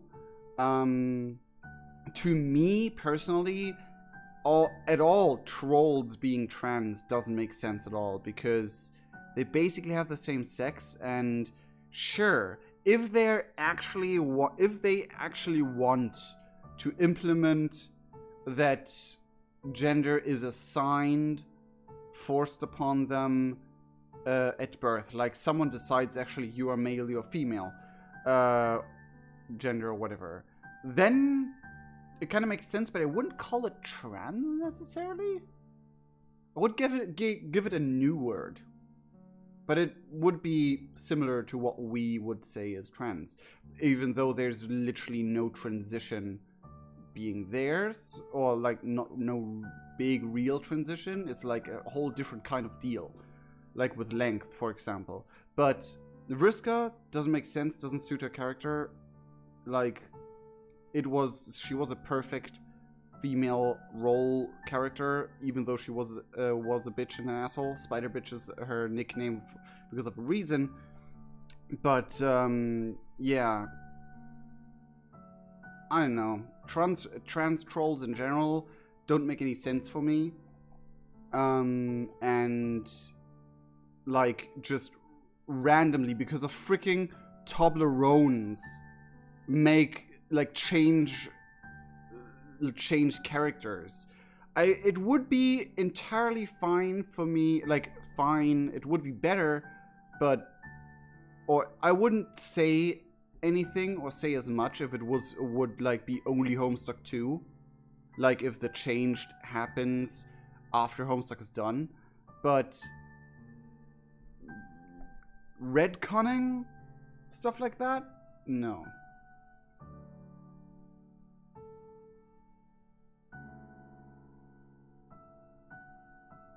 Trolltings Rumble Spheres. Or is canonically a fan of DK Country? I don't know what that is.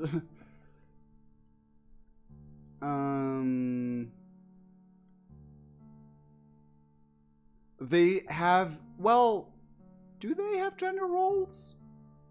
I mean, the only real gender role I have seen so far was the Condess and the Hyris.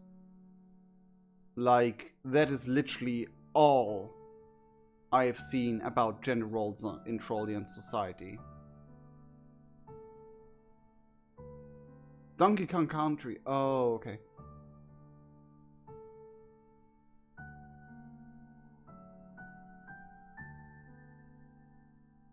the Jade Bloods. It's not gender. It's not a gender thing though. Like it doesn't matter your gender. You still get assigned on breeding duty or cavern duty or mother grub duty, like on a fashion. I don't think every Jade Blood is assigned to it, but I think a lot of them are. But I don't think it's a gender thing, because otherwise length wouldn't be there. It wouldn't be like assigned to do that. Unless length is, I actually have no idea if length would be considered male to female or female to male. But since everyone's calling him a he, I would. Oh yeah. If everyone calls him a he, he's probably female to male. I always saw him as a male, so... Unless he's a male to female and everyone calling him he is actually just saying, yeah, whatever. But, yeah. He was stated to be trans, I know, but... it's just that it's mostly girls and I feel like they'd think it's odd for Jay to be a male. Yeah, but that's not a role, that's a genetical thing. That's not a role, because... he's female to male. Really? Sergeant Matuna? I thought it was the other way around. If anything. Huh. Oh, either way. Yeah. Either way, it might be odd, but again, as far as we, if length is a born female, even though that doesn't mean anything in troll culture, then it's just we don't know any male Jade Blood at all. And it was stated that Jade Bloods are mostly, if not exclusively female, because of genetics. That is not a gender role, that's a genetic. That's just similar to like how all biological females on Earth are born with female genitalia, from like biological females at least. And don't get me on the you have a small bulb, you have a small like your I don't know how that part of the body is called, but the thing sticks out. It's basically a penis. No, that's not what. No. That's not how a penis works. Either way, let's start. This time, a life in the dream house.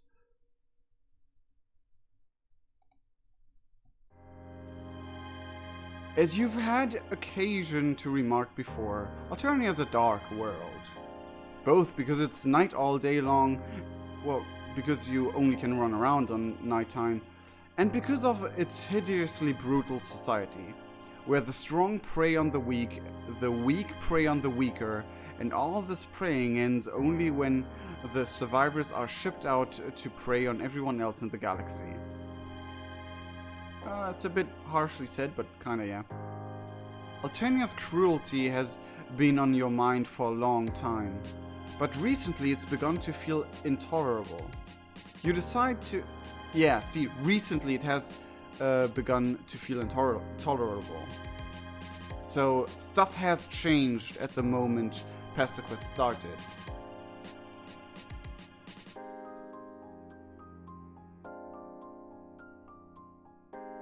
It's based on Eridan. Oh, geez, she's a fish, but that's copying Eridan style, man. Not really. Not real Calico.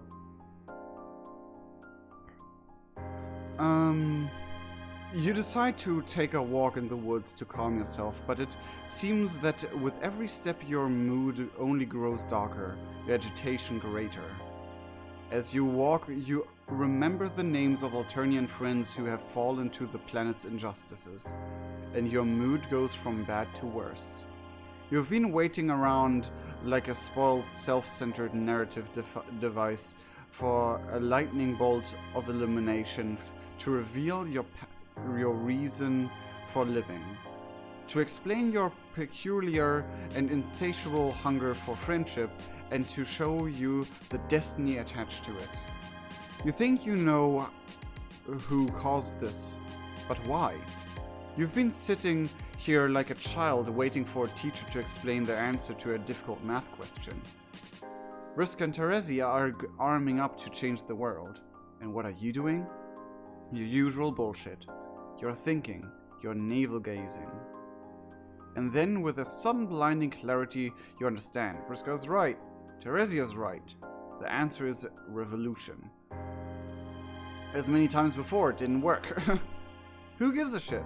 Who cares what some big, dumb universe thinks your destiny should be? You'll take Dream Boldier's advice and choose your own fate. Take the answer to the meaning of your life into your own hands. Set your own curse. The gods, the fates, the universe, or whoever will have to jump back pretty sharply because your direction is clear to you at least. Your agitation turns to indignation. Your indignation to outrage. Outrage to anger. Anger to fury. Fury to ferocity. Ferocity to white hot resolve. Some of those things are pretty close together.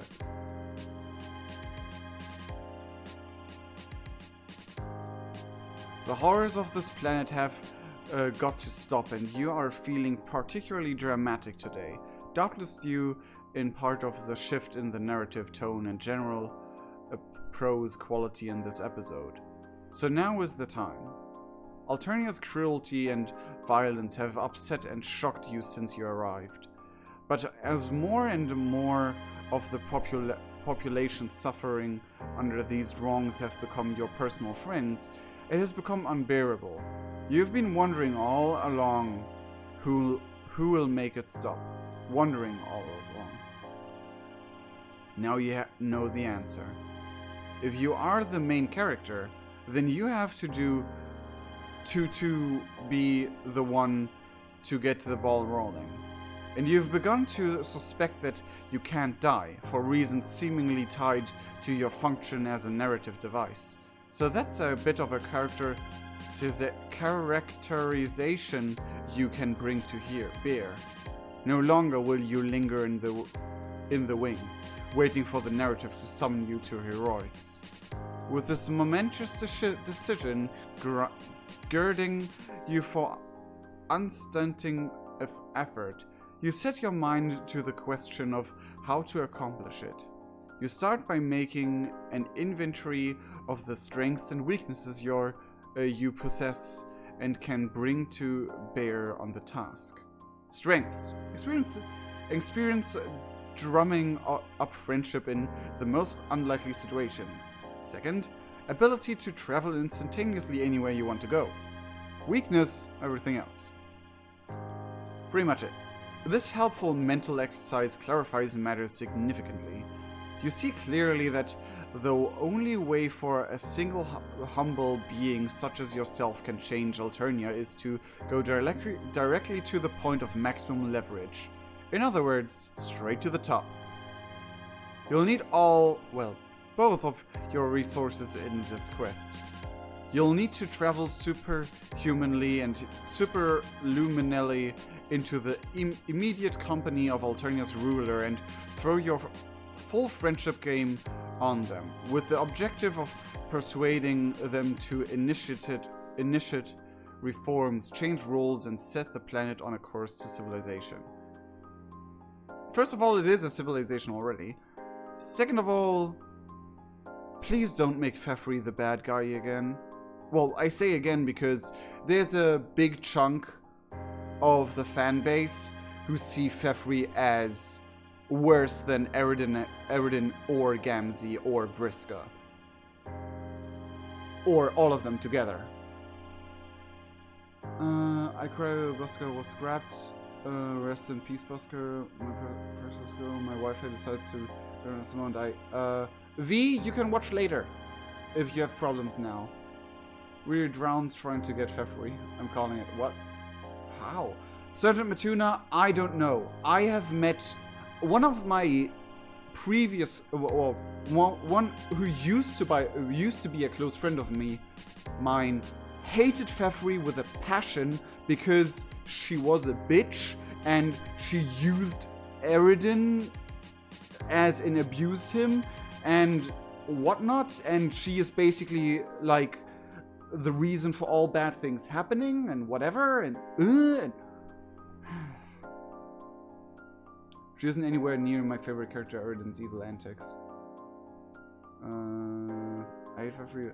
Well, Calico, you can hate her as a character, but she is a sweet, bubbly person. I personally don't think she's boring. I think there are other characters that our characters in Homestuck that are way more boring. But yeah, that is just my opinion. But it's okay if you hate her, but it's not okay, in my opinion, if you entirely disregard what's canon in order to hate her. Like, I don't know.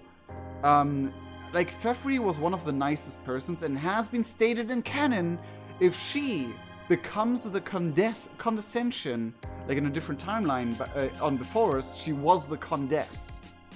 And Befriending was a freaking nice place. Sure, we still had asshole individuals like Cronus and Cancri, depending on your definition of assholes, but it was a freaking paradise compared to Alternia. Because the Hammer Spectrum was not oppressing the lower ones, but helping the lower ones, for example. I feel pretty neutral towards these two fishes, but I'm leaning more to Eridan. I feel neutral as well. I personally lean more to Feferi, though, because I have seen a lot of bad Eridan fangirls and fanboys who were, well, Eridan did nothing wrong. That they were like that. Superworm, no, she didn't. No. Feferi did never do that, and would never do that. Superworm.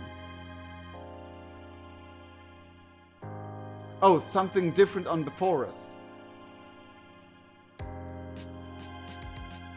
On Befriending, call means helping, or something like, yeah, she... Superworm Cull on Befriending meant like the exact opposite, it meant like helping. But, yeah. At least as far as I remember, and as chat says. But yeah, it's just like, she didn't kill or like did anything negative.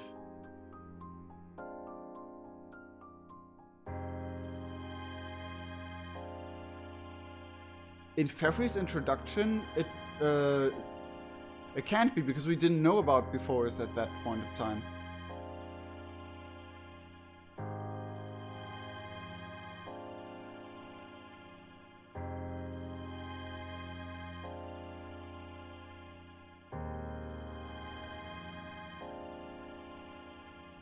Ah, Calico. Okay, yeah, right.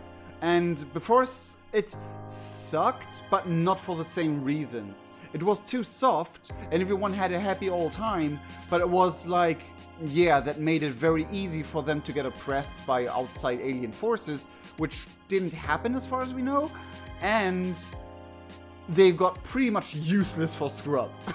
For the troll version for Spurb. They got pretty much useless for that. No, I meant culling as killing, not that she said she'd call them. No. Superworm, she never did that. Either way, let's get back to it. But your darting intellect realizes something else. It won't be easy. The ruler of a world such as Alternia must be fearsome. Must be a fearsome, fell creature. A monster of no ordinary loathsomeness and cruelty. On Alternia, you've seen gigantic ravening Luci, genocidal clowns. We've seen genocidal clowns? Not really, but, I mean, not really genocidal.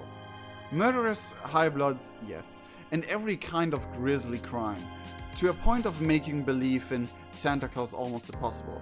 Murderous high-bloods, I count the clowns within that, but genocidal? I wouldn't go that far. Feferi holds thousands of trolls on the forest, beware. Oh jeez, no. It stands to reason that the leader of such a world must also be the cruelest, gruesomest, most terrifying being of them all. A being of nearly impossible evil. Condess yes, Feferi no. For the first time since this plan caught fire in your mind, a whisper of doubt creeps in. It occurs to you that the most likely outcome of your quest for the reformation of Alternia is a scenario where your internal organs are festooned over a wide area, your eyes popped out of your skull and your brain splattered to a fine mist. If you would face the Condess, yes. While experience suggests that you're non-killable, that sort of thing may offend. Not to mention be excruciatingly painful.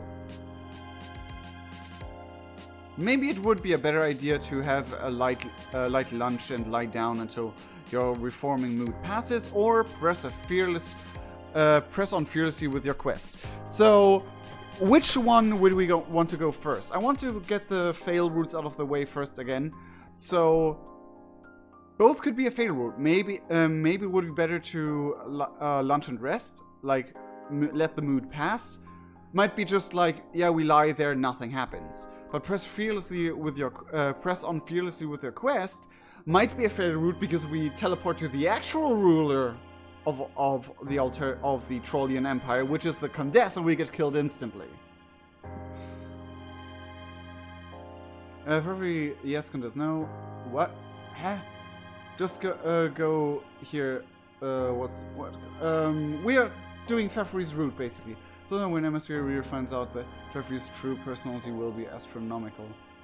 Lie down, little man. Lunch, lie down. Press on. When has MSPAR reader eaten last? We don't know. And lie down and eat. We have 3. Wait and eat and lie down. No. Calico Youth said, oh yeah, never mind. And 1 press on. Which one would you want to go first? We have 3 over there and 1 over here. 4 for the lunch. Okay, I think we will go with lunch. We have more people than before. Oh boy, 1 second. I hope it doesn't mess up the stream. But my screen has like a weird, like my PlayStation screen, which is why I don't want to use it for computer all of the time, has the problem that every 2 hours or so it turns off, and I have to turn it back on again. Oh no, it messed up my... Oh, frick. It messed everything up. I have to like relocate all the windows and stuff. No, stop maximizing. He ate the slime pie and Gamsis root. Yeah, but was that the last time he ate?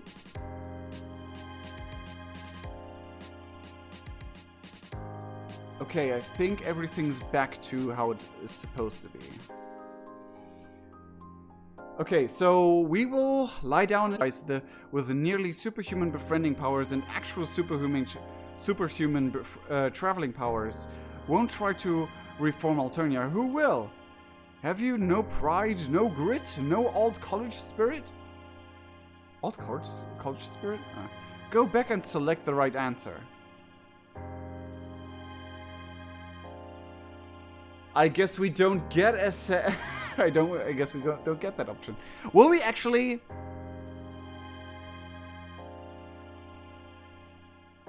I want to test something. Okay, it doesn't seem that it does anything. Okay. So we can't choose that. We can't choose that. Let's press on fearlessly with your quest. Scorning all difficulties, you decide to press on fearlessly with your quest. You gather yourself, consign your soul to heaven or whatever, and prepare for the worst. You close your eyes and think, take me to the highest being on Alternia. Then you grit your teeth and prepare for the ultimate horror. You feel the familiar sensation of superhuman, superluminal travel, and the world changes around you, rendering you somewhere else. Somewhere that feels quite different from your previous forest location. Very different, actually. A lot wetter. It quickly becomes apparent that there's good news and bad news. Ooh, that's a really cute sprite. That's so adorably cute. That's so amazing. I like this sprite. The good news is that instead of an eldritch monster, well, we're so close, you've materialized next to a rather pleasant-looking troll girl with fins on her head and wearing goggles and a tiara. The bad news is that you're drowning, as you seem to have materialized in the middle of an ocean. Glub kelp!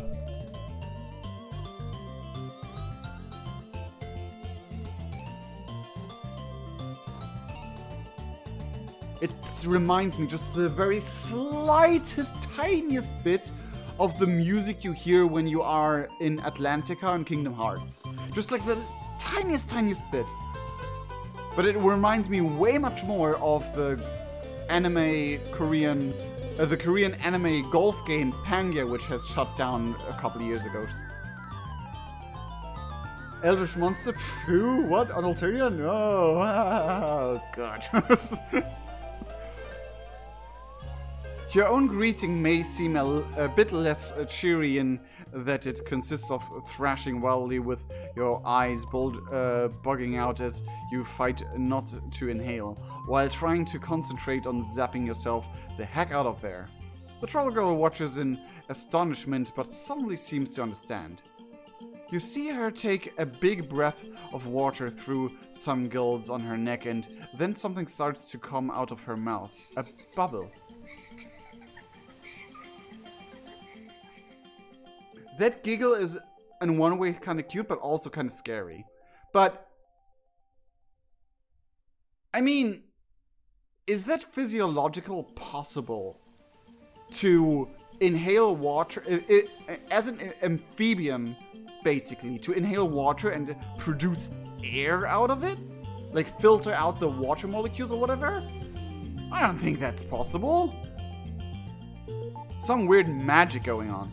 The bubble expands and expands until you feel its boundary break over you, and suddenly you can breathe. You collapse, coughing and gasping on its floor, which feels like the inside of a huge submerged balloon, yielding but effectively keeping the water at bay. And she's sitting down. The troll girl sits across from you in the bottom of the bubble. And it even stays underwater. That has to be some kind of weird magic. Even if it's just like for the sake of narrative being possible. We could have just been close to her home and she brought us into her home. But I guess that breathing a magical bubble over my head is more fancy. The troll girl sits across from you in the bottom of the bubble, studying you curiously and anxiously. Look, look, look, look, look. Are you okay? Recovering from your brush with drowning, you're able to notice with relief that despite her conversational quirks, she looks friendly, even glad to see you. You try to say something, but all that comes out of your mouth is water and spluttering sounds. I don't speak whatever language that is. It's very pretty, though. You burp and some water trickles out of your ears. For a burp, that seems unpleasant.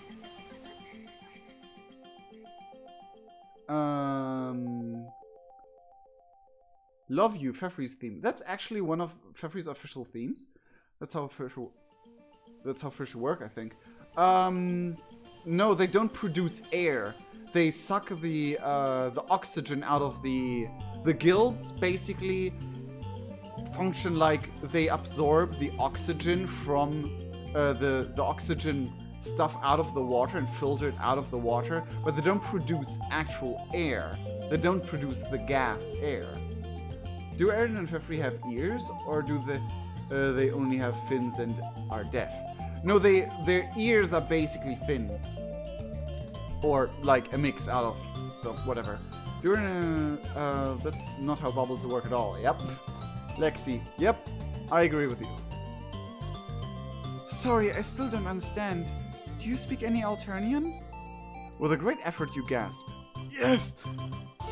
Oh, yay! My name is Oh god, I will have a difficult time expressing this. Feferi! Feferi Pixes! Blub blub! What's your name? I hope it's not too cringe that I try to imitate her voice a little bit. You bubble weakly. It's nice to meet you, Blub. You nod politely, expel another half-gallon of water, then weakly say that it's very nice to meet her too. Not least because if she hadn't been there, things might have gotten unpleasant for you. You're welcome. But what are you doing here? Almost nobody comes this way. It's not really on the way to somewhere. She looks sad when she says it, and you wonder that some poor troll child should be living all by herself way out in these submerged parts so far from anyone. How did you manage to appear from nowhere like that? You almost gave me a heart attack, glub glub. I don't know how to pronounce the glub glubs or how to make them sound good. Hey, joined in right now. Seems no new else is doing this. No one else doing this route? Weird. Peaches.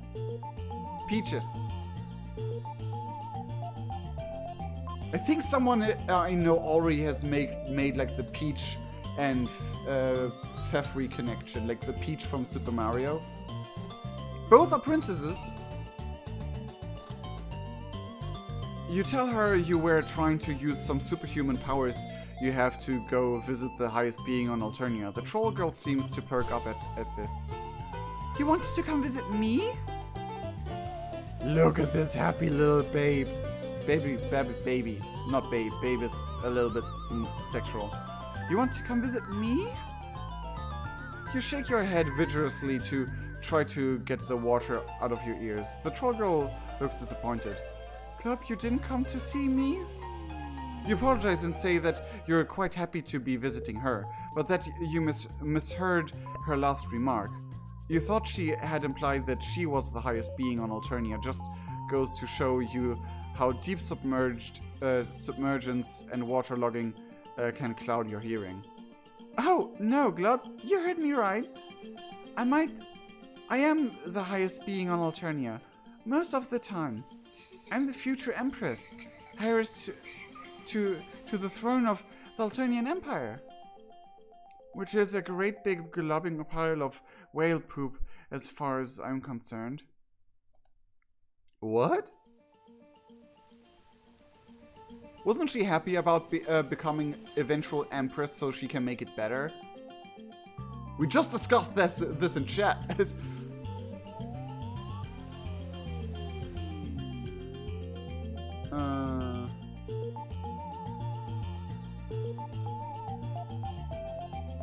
You look around for the multiple razor-toothed, fire-breathing, acid-spitting heads, tearing claws, and bad attitude that you're sure Alternia's highest being must have.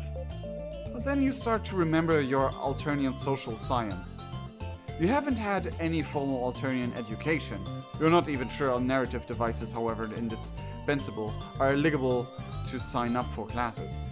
But you pick this stuff up when you hang out around a place long enough. So you know that the Empress spends most of her time off-planet, leading merciless troll hordes in conquest of the galaxy. You also know that there's only ever one other member of her royal Foxia bloodline, the Harris, in existence at any time. Yes. As long as the Condesce doesn't kill her on her rare visits to the home planet, that is. Yeah, and whenever a Harris grows up to, whenever a Harris reaches adulthood, the Harris comes and kills the Condess comes and kills off the Harris to secure that her rule goes on. Which is why I once had like a fanon. It wasn't really a fan fiction. It was more like a fanon. Like, if the trolls never played Scrub or Spurb, or Scrub and Spurb never happened in the first place on Alternia, and like they all grow up normally. Like it does like get cut off like here, but it's like it never was a thing from begin with, and basically it was a shtick of rebels hide Feferi away and tell everyone she died in like an accident or whatever. Or another troll killed them and they look for a boomant who have killed her. And they actually try and train her to become stronger than the Condess so that she can defeat the Condess. And I really wanted to plan out more, and they had like a whole story arc with Gamzee becoming a whole religious priest and stuff like that, and Karkat also being hidden away together with Feferi, and Solux tries to find these evil rebels who killed Feferi, and he has an actual redemption arc and all of that stuff. But what if the Condess dies and there are no Harris left? They all got cold. In the next generation, a new Harris will be born. Like each generation, a new Harris is born. Like each 15 years-ish, a new Harris is born, or each 15 to 20 years. I say years because years is a bit more specific than sweeps.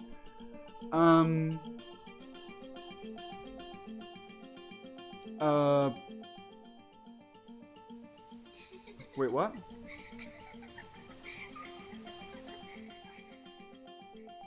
Maybe it's not a retcon yet. Maybe it's just like, yeah, I don't want to be the Condess. I just want to be my own kind of thing. Gamzee being a religious priest. Did you predict the epilogues?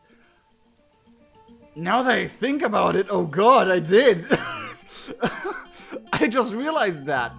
He was less cringy and weird though in what I made up. Because he didn't have the entire brain damage through loss and through Caliborn thing happening. And yeah, and basically like there was an underground rebellion who trained Feferi and Karkat to defeat the Condess, and that was such an amazing idea. And I also imported some OCs to be like side characters who don't have really much to do with the main cast at some points, but also like we're part of the rebellion or whatever. And there was like one troll I made who was actual a clown, so a high blood, and he was like, I'm all for that rebellion, but on my terms. And he was like, I will assist you. Like he found out about the rebellion and like found like some secrets of the rebellion in the story I made up, and he was, and they were all like, oh shit, we were all gonna die now, we were all gonna fail, and he was like, I'm in. And everyone was like, what? Fucking loved that. I never wrote it down or anything, never published it or anything, but I really just like spun some stories in my head. Being a rebel and trying to defeat the fascist leader. Yep. And like everyone gets like a good part to play, and I mean a good part as in not being an asshole and not being a throwaway character or whatever. So like, I tried to give like every single Homestuck Cannon troll like a good role to play in that setting. Either way, let's continue. You also know that there's only ever one. Okay, yeah.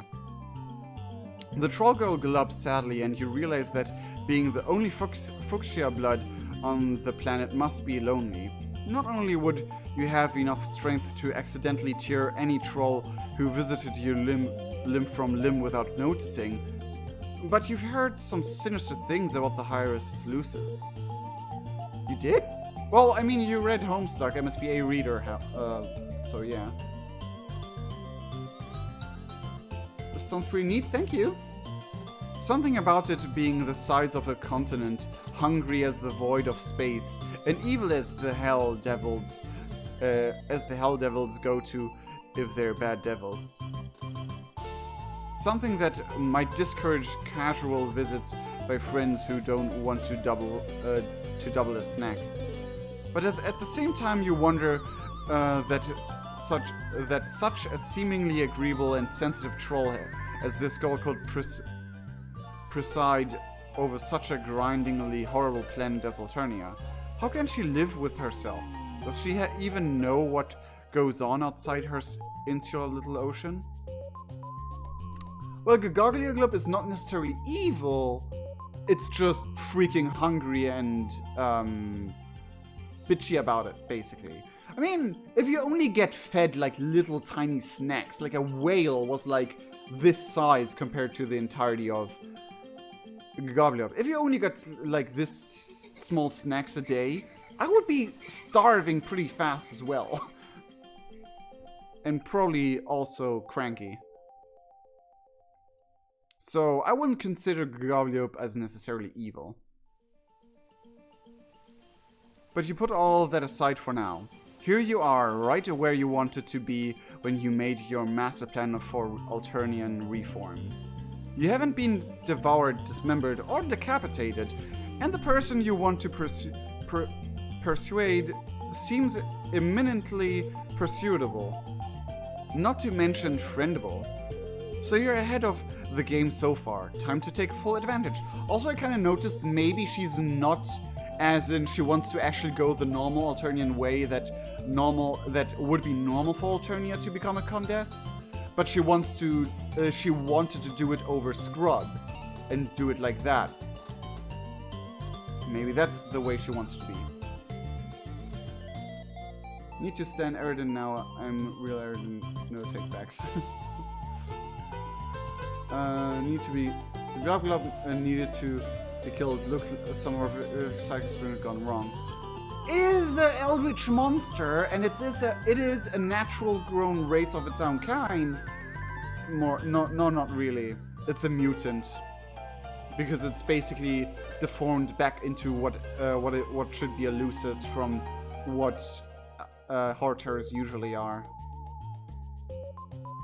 So it needed to be killed. I don't know. I would a little bit argue on that. Maybe just put into a different galaxy so far away that the vast glob wouldn't do any harm to anyone. But that might be an endeavor unimaginably difficult, because size of a continent, try pulling that off. Your Royal Highness, you begin. Glub Kami Fef, Glub. It's much friendlier to be on a fish name basis, and I'm so happy and excited to have another friend. Perfect. Phase 1 of your plan seems to have practically accomplished itself.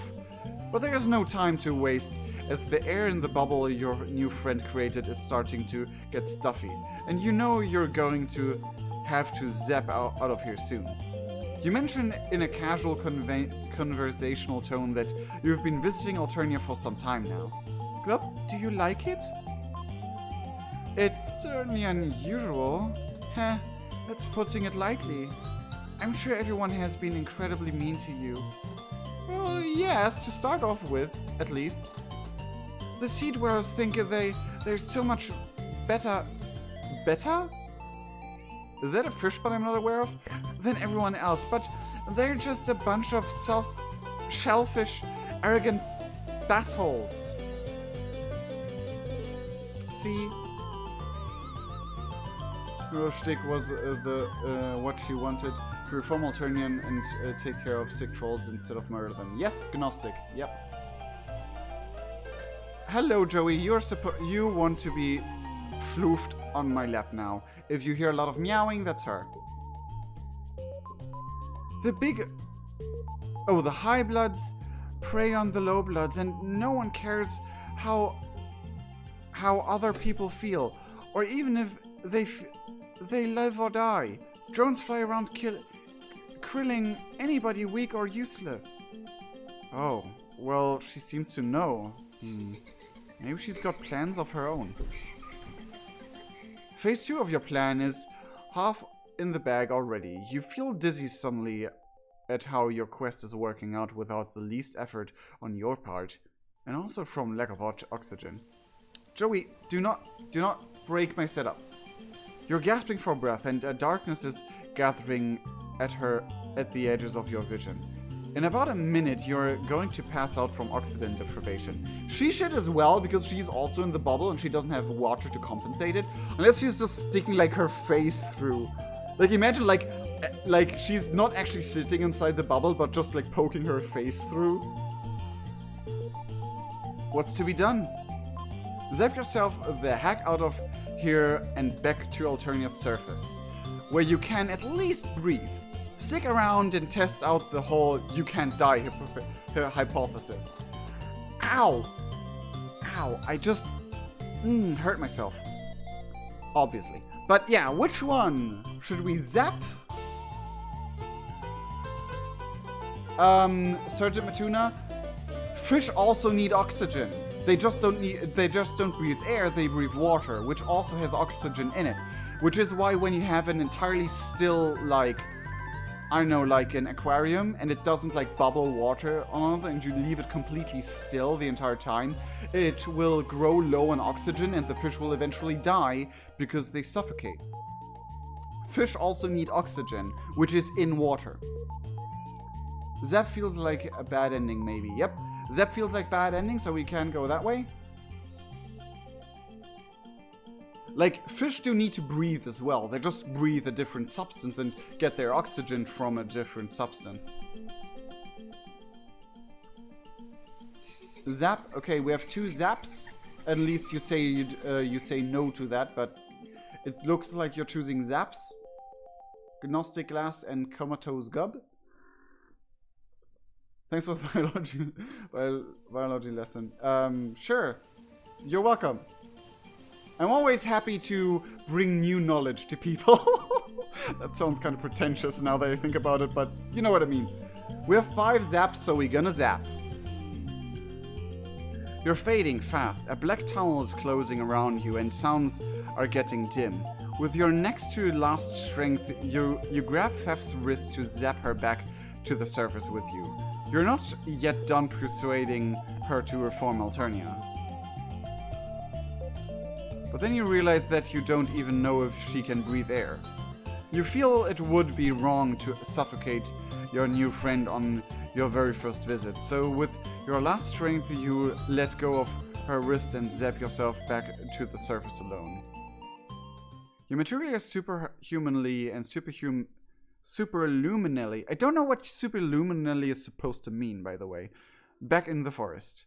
You lie in the tall razor grass for a while, gasping.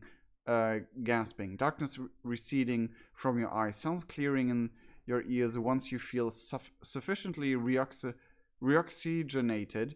You sit up. You have a pounding headache, but otherwise seem fine. Yet your emotions are deeply conflicted. Yes, you can breathe. Yes, you're safe. And yes, you realize with a deep satisfaction, you've made a new friend. But what about your quest to save Alternia? Feferi seems to be aware of the problems of her kingdom. Is she perhaps just waiting on the right ally, or Eli, as she might call it? You prepare to immediately zap back to finish the job, but you hesitate. What if you zap back into that bubble and merely continue to suffocate? Or what if she's already collapsed the bubble and you materialize in the water again? What if she's not there to rescue you, or is so annoyed at your rudely abrupt departure that she decides to just leave you to your own devices?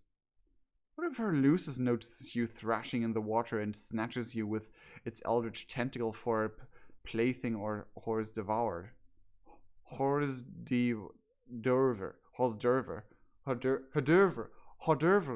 I don't know how to pronounce it correctly. My mouth, ein hors d'oeuvre. Hors d'oeuvre. I can't pronounce it in English, damn it.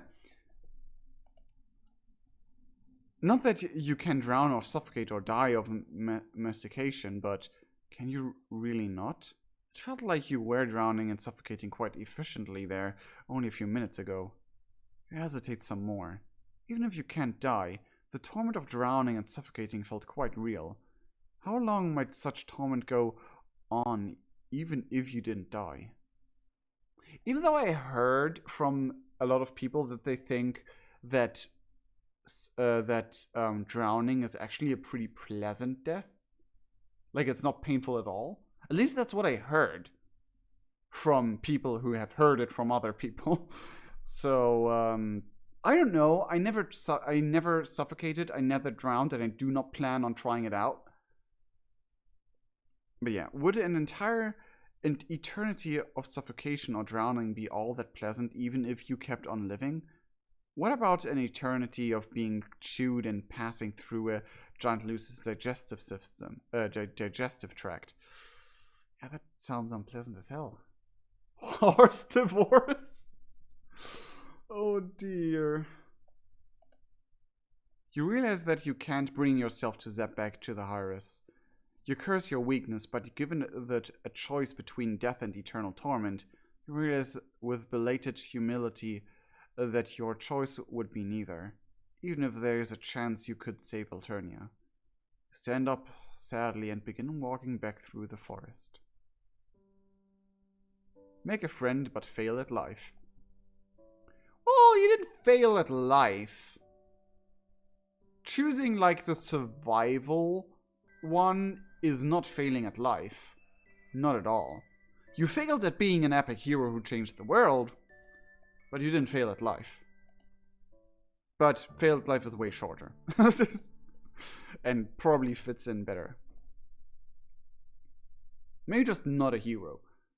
I've almost drowned once. It is not pleasant. Okay, Superworm, I'll trust you on that. Well, at least you tried. True. Okay, maybe it will be better to press on fearlessly. And we're back. Stick around and test out the whole you can't die hypothesis. You're fading fast. A black tunnel is closing around you and sounds are getting dim. You wiggle your fingers and try to gasp out an entreaty. Glub, are you okay, Blub? For reply, you clutch your throat, fall heavily to the floor, the ocean floor, and lose consciousness. You gradually regain consciousness, and as you do, you realize that air is going through your lungs. Fresh, oxygenated air. The most beautiful thing you've ever felt. You realize also that you're in a palatial, though messy, bedroom.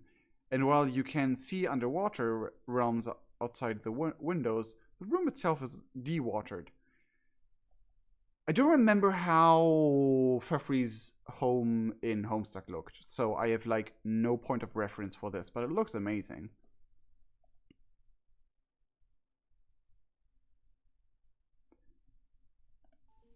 The fresh air seems to be coming from a large conch shell sitting on the floor. Okay. Nearby and humming quietly like an air purifier. You're swooned on a chaise lounge, and Feferi Peaks is fanning you with a large palm frond.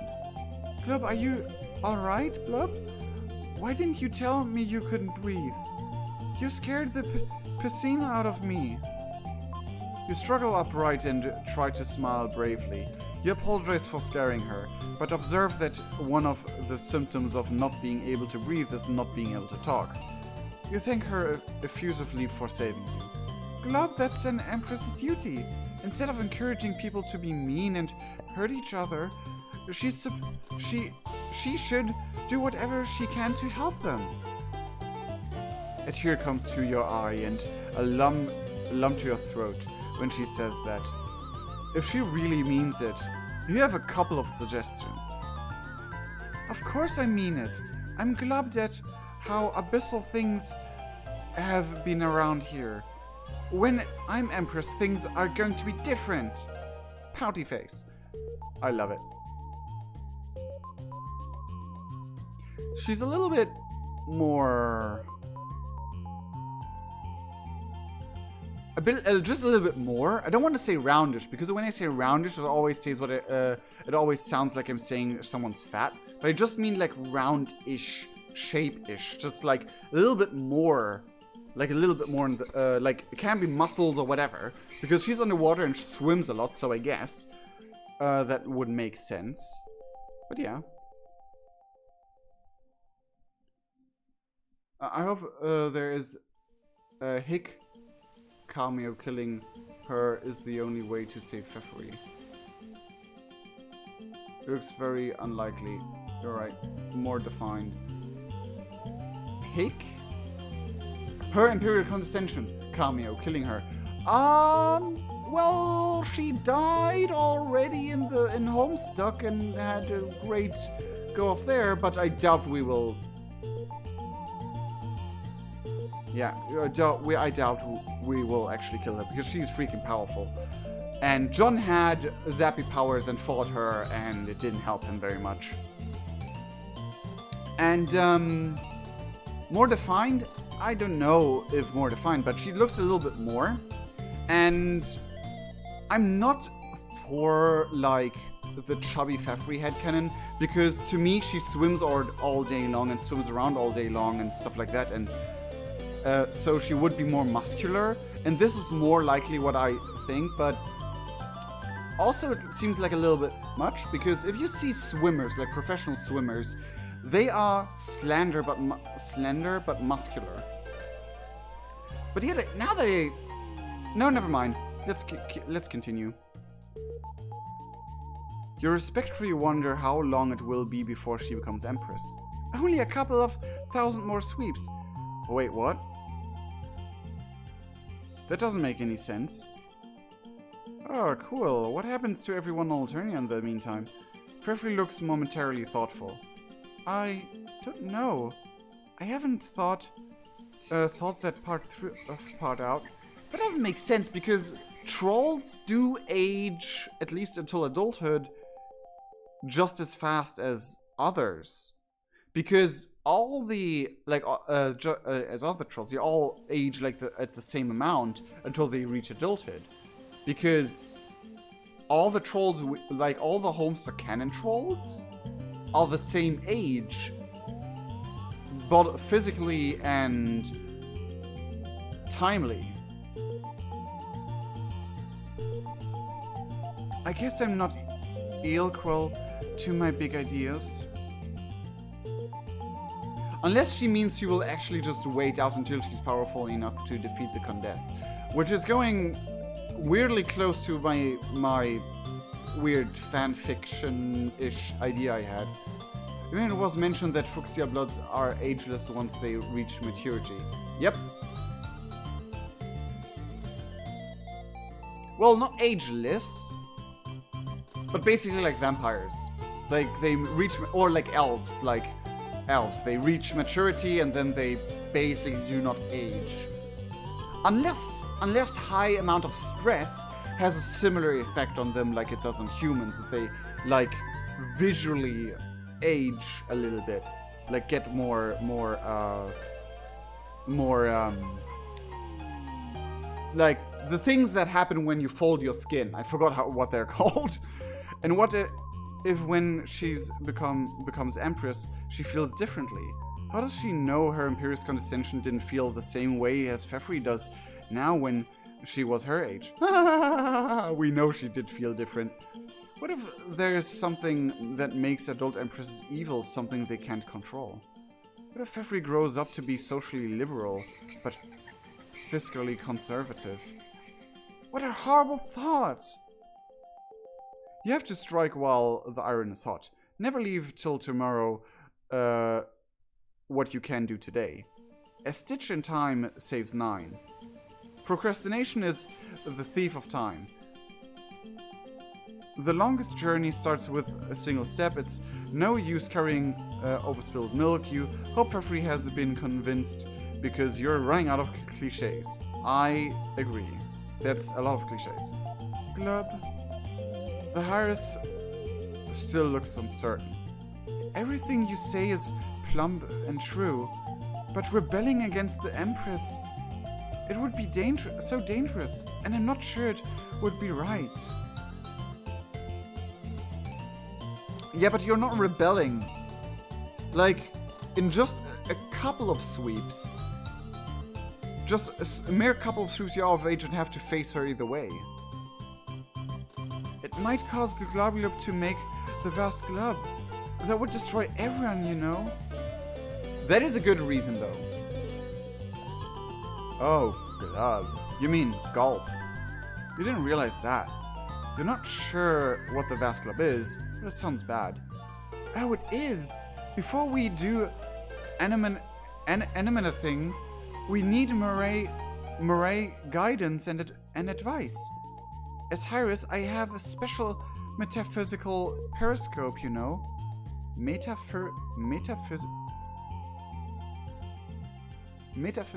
I wanna Google that word. I don't know. Metaphysical. Study is kind of using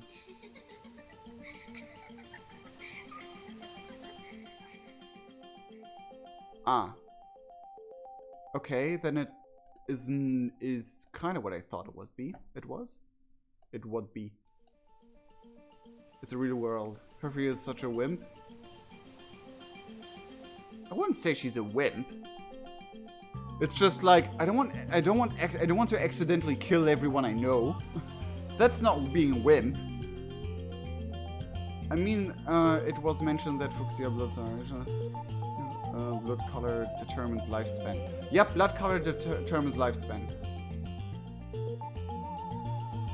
Fuchsia bloods can still die, but they do not die of old age as far as we know. Because the Condess has been alive for the entirety of Alternian history as far as we know. Like, there was, like, she was even already the Condess when the Limeblood Rebellion started, and that was many generations before many generations before the Sufferer came to be, and that was many generations before Rufio's rebellion was, and that was many generations before High Swap, and so on. And in all of that time, you can get pretty powerful. You didn't know that. It sounds made up, but a little metaphysical advice certainly might come in handy at a time like this. Without further delay, the Harris goes to an ornate, jewel-encrusted tube that rises from the floor of her palatial bedroom. It seems to extend into the underwater depths, though air pressure seems to be keeping the water from flowing through it into the room. She yells into the tube louder than you would have thought someone so agreeable-looking could yell. That's such a cute face. Glub, glub, glub, glub, glub, glub, glub. Okay. There's a swishing, gurgling sound, and something extends up through the tube into the room. Something pale and featureless, elusive but unmistakably a tentacle.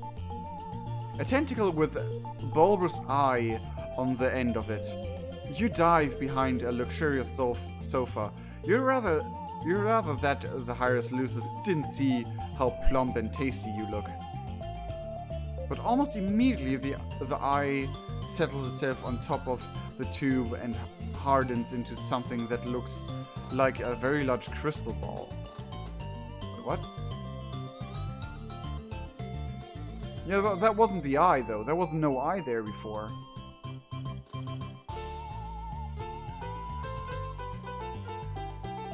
Oh my god. Shapes move and change inside this crystal ball, then resolve themselves into a scene you recognize. You realize this with a shock. You come out from behind the sofa and approach the crystal ball, staring into it. Extra! We got extra scenes! I mean, the condescension was alive during High Swap, which was said to be 100 sweeps before Hive Bend. No, High Swap was not 100 sweeps before Hive Bend. High Swap was like a generation or two earlier.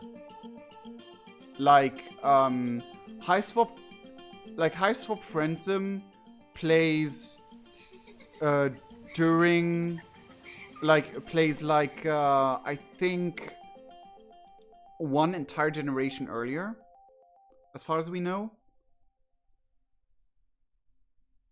Because, like, considering the timelines were consistent between Earth and Alternia, like, the point in time Joey Claire got onto Alternia would have been, like, as many years ago as the same thing. The 80s, basically, yeah. Like, or 70s? Or 80s, I don't know anymore. That is just what the team said on their Twitters and stuff. Really?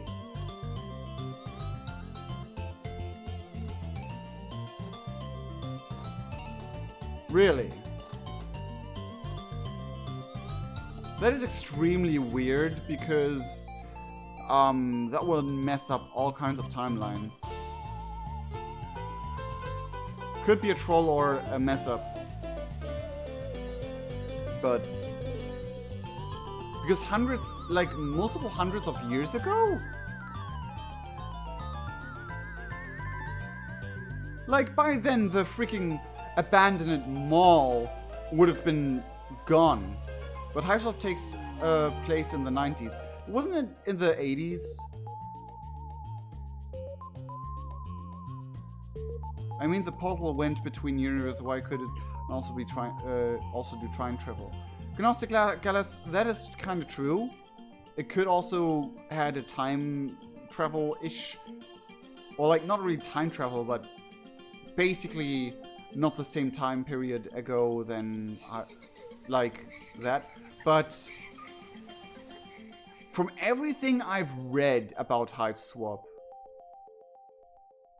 the time between Homestuck and Hive Swap on Earth, like beginning and beginning, is like the same amount of time also on Alternia apart.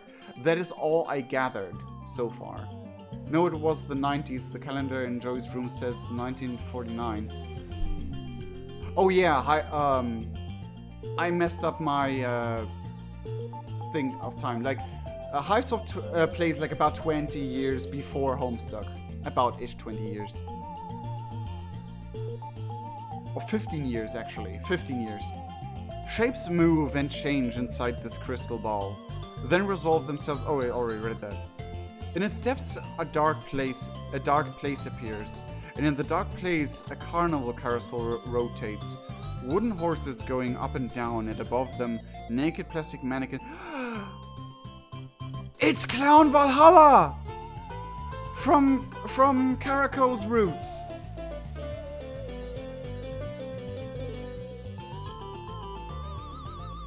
So 2 years before the cars are born? Yeah. The Dark Carnival, the troll, the troll Valhalla, the clown Valhalla. I love it. From plastic mannequins from wires. The Dark Carnival, jumping Josaphat. Is that where Feferi gets her metaphysical advice? There it is! Oh my god. You can't see... Ah, it just changed. You can't see it, but I actually have this picture as my desktop background, so it's a little bit weird to see it in the game now again. Caraco reference. Well, not entirely reference, it's just a pure, like, thing. I just said honk, but it got removed. Aww. A funny thing, honk is a German slur. It's not a bad slur, it means just as much as idiot. But it's like a German slur for like calling someone an idiot in German. The scene grows clearer and closer, zooming in on one of the horses and on the figure riding it. Your heart begins to beat wildly. It can't be, but... Karako! The cutest troll babu! But he has a golden tooth? Did he have the golden tooth before?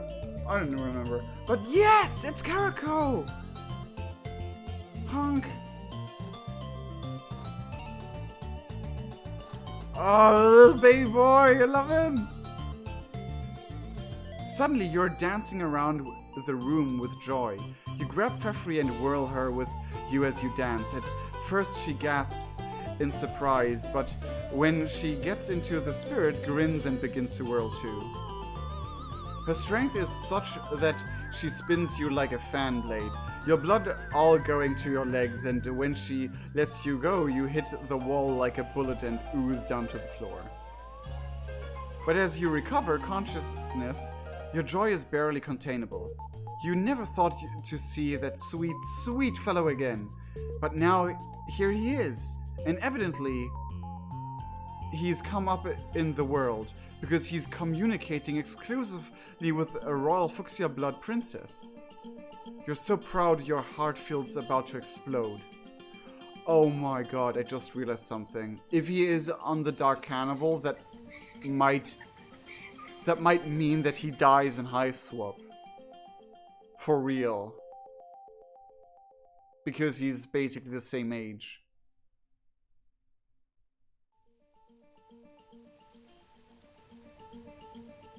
Oh god. Now I'm sad. That is like a very possibility now, because he's basically in his type of heaven or Valhalla, basically. So we might get spoiled for Hive Swap here, for the end of Hive Swap or whatever. I don't want him to die, I don't want anything bad. I mean, some time has passed, so he might also just grow up and die of another cause, but yeah, seeing him there in Troll Valhalla kind of means that he dies, but he's shown as like the little self he was, like the very young self he was, so it kinda is a bad omen. My friend Glub here, they have a plan. Well, you wouldn't go that far. I'm just not sure what to do. Honk! Honk, honk, honk, honk, honk, honk. Just hold on. Feferi adjusts some controls on the bejeweled tube. They must be translation controls, because in mid-sentence, Karaka's remarks change from semantic honks into conventional language forms. We finally get to hear his voice. Well, we kind of finally get to hear how he talks. And when they do, you realize that this isn't the same Karako you knew way back when. Oh, okay. Honk honk. What you ask is not simple, little one. To truly know the answer, you must learn that there is much more to your story than meets the eye. You must expand your vision to see the big picture, and the even bigger picture of which that big picture is only a pixel. Is he talking about like the T-posing guy shenanigans? Because then he's definitely dead and has like ghosty goo insight powers. Yes, I know that. This isn't the usual glub shit. Not silly quadrant glub shit for wigglers. I need some real answers here. You study Karako. He's obviously the same troll, but the changes in him are equally obvious. His eyes are deep as wells, his face grave and kind. Did he grow up? Either he's done a lot of reading and undergone a lot of life experience since you last saw him, or else he's become the honking mouthpiece of some vast mystical wisdom type entity. That also could make sense, that they just chose like that form to communicate.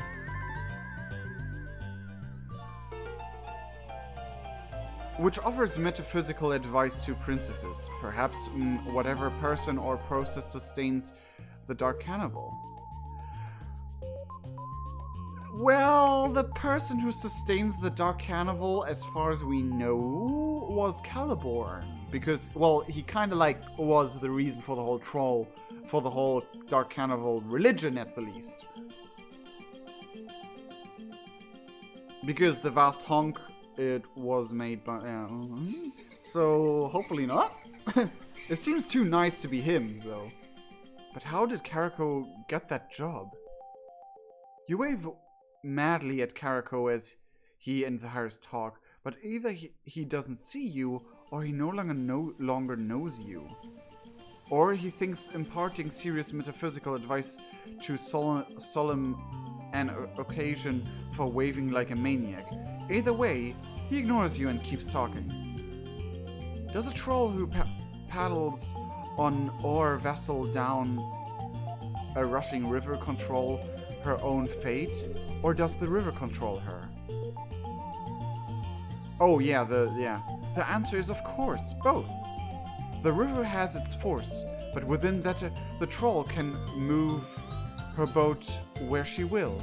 That is some deep shit, I love that. Oh, I mean sure, that's just like for shits and giggles, but that's actually something I believe in. Remotely. Caliborn has a golden tooth. Oh fuck, you're right.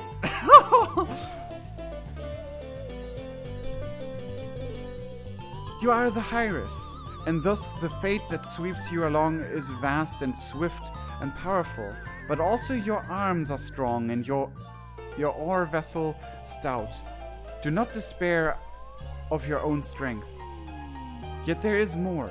We see by mystic means that the rushing river you navigate is itself being swept along by an unimaginably vaster rushing cosmic river, and that the planet which that vast cosmic river traverses is itself being swept along on the even infinitely greater supercosmic river. There are many such metaphorical cosmic meta-river levels in this particular instantation of the story.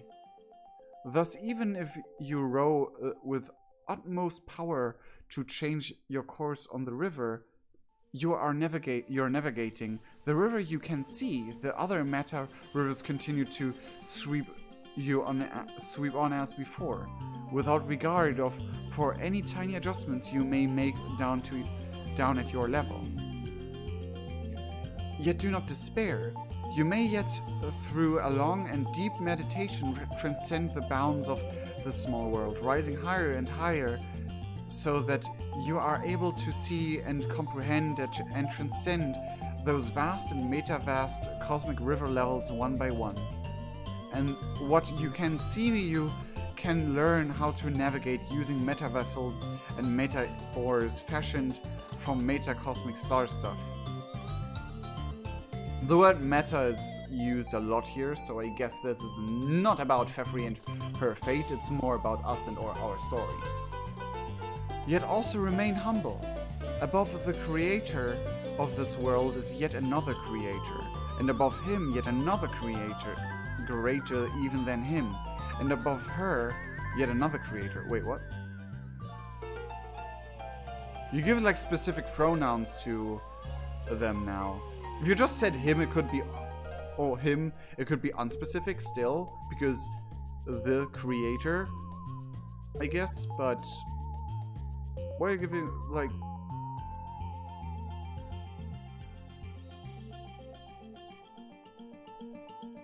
These vast powers move all things like pieces on a chessboard, yet if the chess pieces grow wise enough, they may move the movers.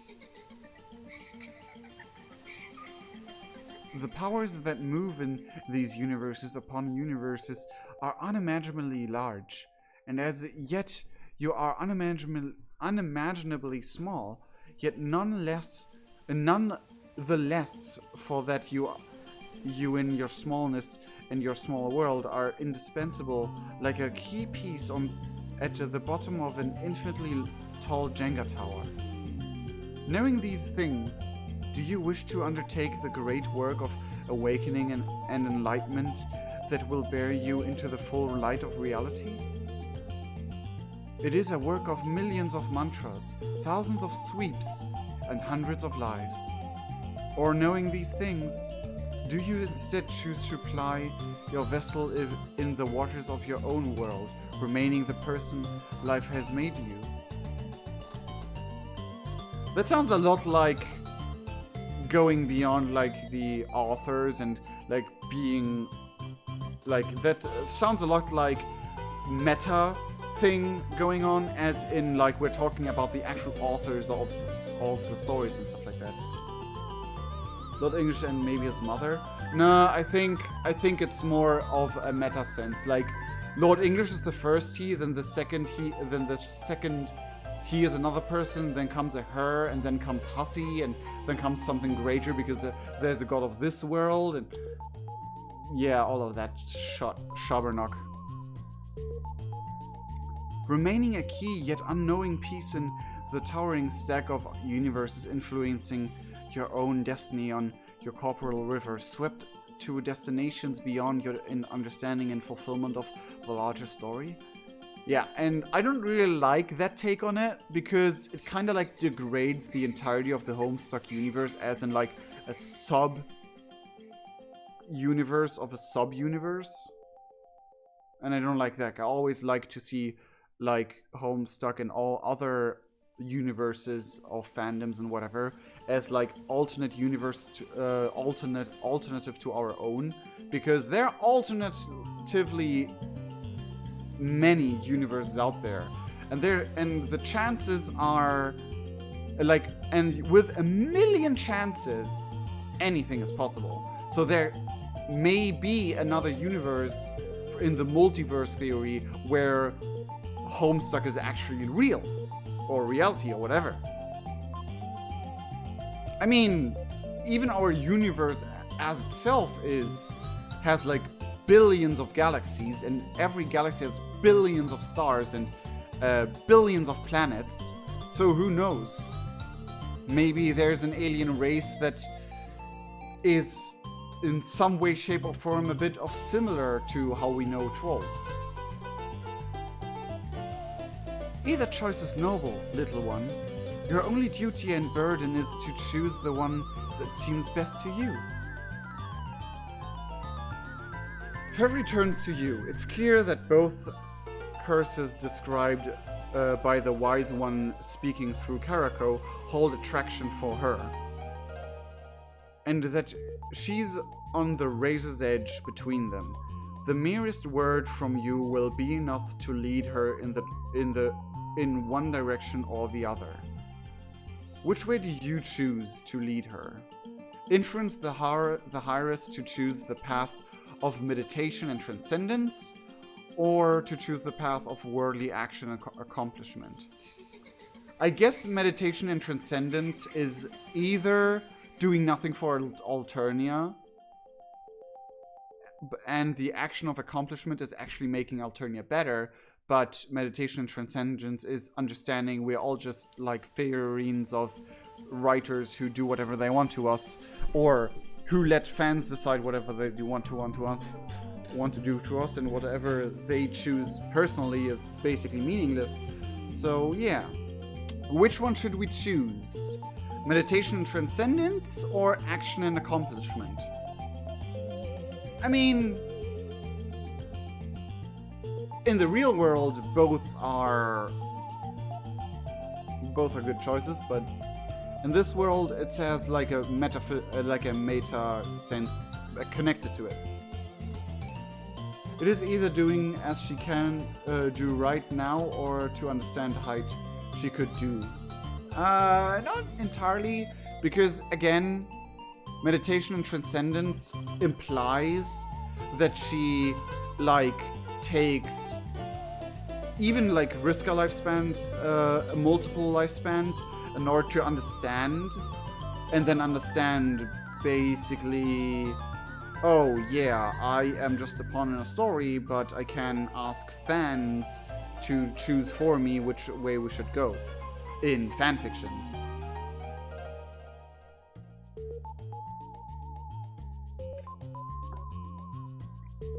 I mean, we will do both routes either way, but yeah. Well, the action is good. Action, yeah. Action is better for Alternia, in my opinion, what I get of this. And Meditation Transcendence is better for, well, basically for Feferi personally. Maybe? Because she would, like, get closer to understanding, like, we're just a webcomic and a game and whatever. Which isn't necessarily a good thing, but... While action accomplishment could also just lead to them rebelling and dying to the Condess again. But so does Meditation and Transcendence. Like, just waiting so long, because... she needs to, like, get out of the way of the Condess to even try to accomplish that. Because as soon as she gets, she becomes an adult, the Condess will come down and kill her. Okay, we have 4 actions and no others, so we will go action route first. Well chosen, little one. Step forward. I'm sorry. Step forward and tell your marshmallow-like companion to step forward too. Marshmallow-like companion, I mean sure, we are soft and white. A helpmate to share in your worldly efforts is a blessing, and they seem a noble and loyal marshmallow. I like that nickname. Not for me personally, because I'm not really marshmallowish, but for MSPA really? Heck yeah. Though a bit manic in the hand-waving department. You and Feferi step forward, and Karako's hand comes right out of the crystal ball, divides in 2, and makes gestures of blessing over your heads.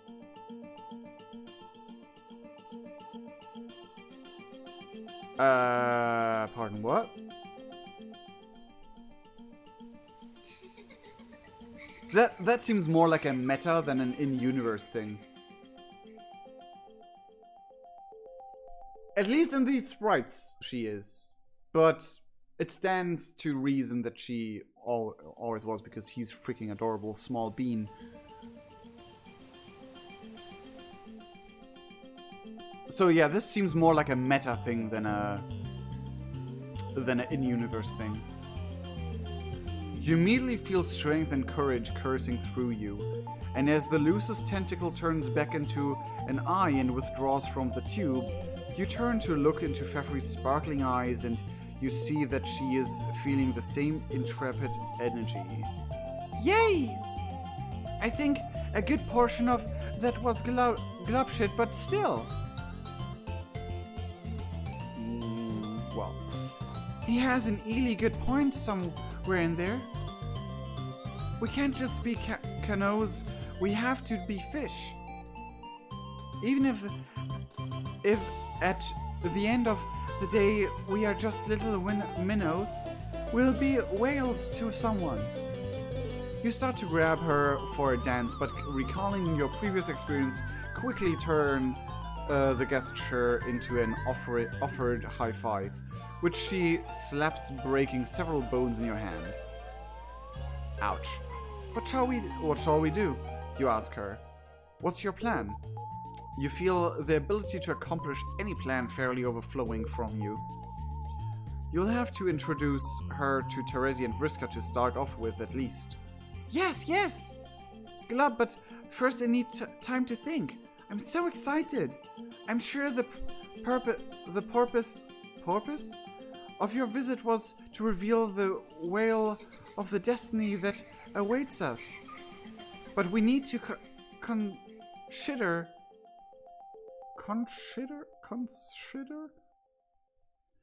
our next move.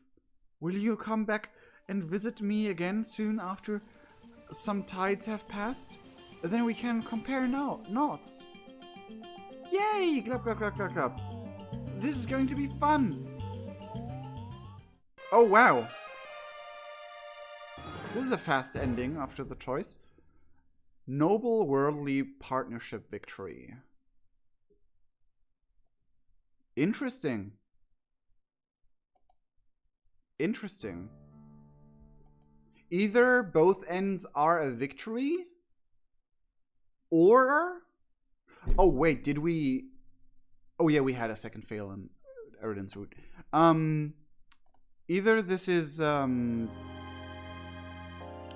both are a good ending, or it surprises me because after all of this, how all of this went, it seemed a lot like we're getting pushed to go more meta, more canon, wimey, slimy, schmuck, meta outside of canon, whatever shit.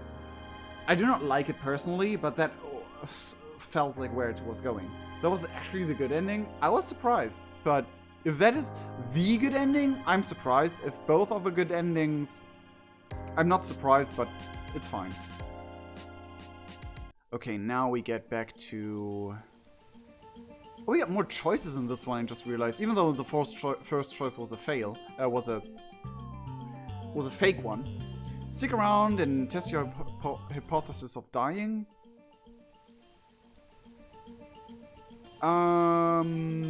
Okay, now meditation and transcendence. Well chosen, little one. Step forward and tell your cheese-like companion to step forward too. Oh, okay. So the difference is that we're getting cheese-like now instead of marshmallow-like. What is meta about cheese compared to a marshmallow? I'm probably reading too much into it, but I'm used to it from how the main Homestuck was and how my most favorite fandoms are. That basically every little snippet of information means something. But I should have learned in especially PESTERQUEST and Hyperlux and Homestuck 2 that not every snippet means something. Anymore, at least. Creep. Is there a reference to meat and candy? Are we getting another food binary? That could be it.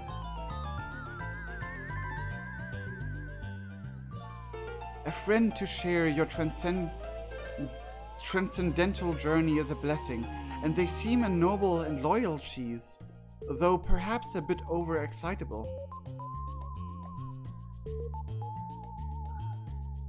Going after that logic, this is the canon way forward.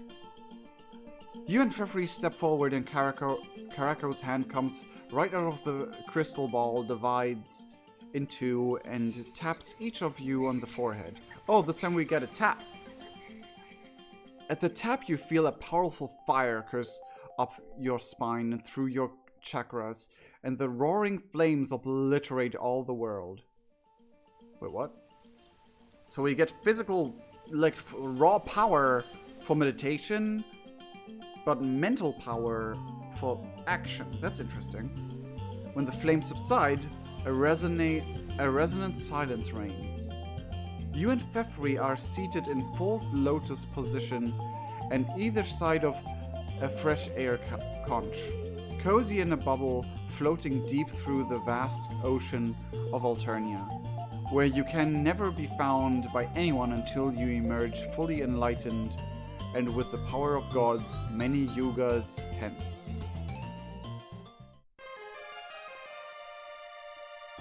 Both are a good ending. Eternal spiritual siblinghood victory. Well, we still don't know if MSPA readers actually like what his age span is, his lifespan. Painful similar. It is kinda. It is really similar, but I guess it's all making the sense of it doesn't matter what you choose because this choice does not has any game influence on what happens next.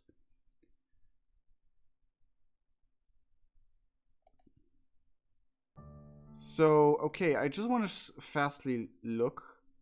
Okay, because in Hives of Friendsm, we after all the trolls were done, we unlocked a secret path, but it doesn't seem to be that way here. Warnings, let's see, for this volume, Route 10, Life and Violence, guns, classism, death, vomit. Guns, classism, yeah. Death. Did we die? Did anyone die? I don't remember anyone dying, really. And vomit. Like, our arm got ripped off, but we didn't die. And the other does not have any warnings, which is fair. Either way, ladies and gentlemen. Eridan's dignity died? Maybe. Check the Trum roll page. Oh yeah. Fishing for compliments. You helped Eridan start to reflect on his worldviews. Well, some of them. Whale of a time, the world's your oyster. Oh, that sounds disgusting. Path of action and accomplishment. Personally... Oh, wait, what? You're really bad at making hints, taking hints. Oh, okay. But personally...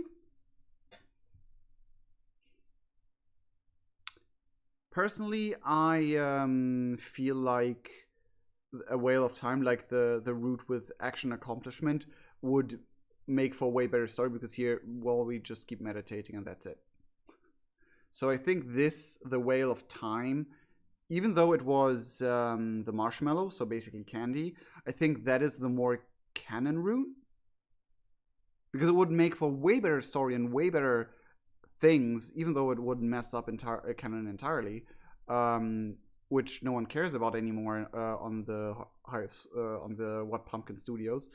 But this sounds like a way better way to go, like storytelling wise, and like for like where they want to go with the game and all of that. But we kind of need, like, if we go with that, we kind of need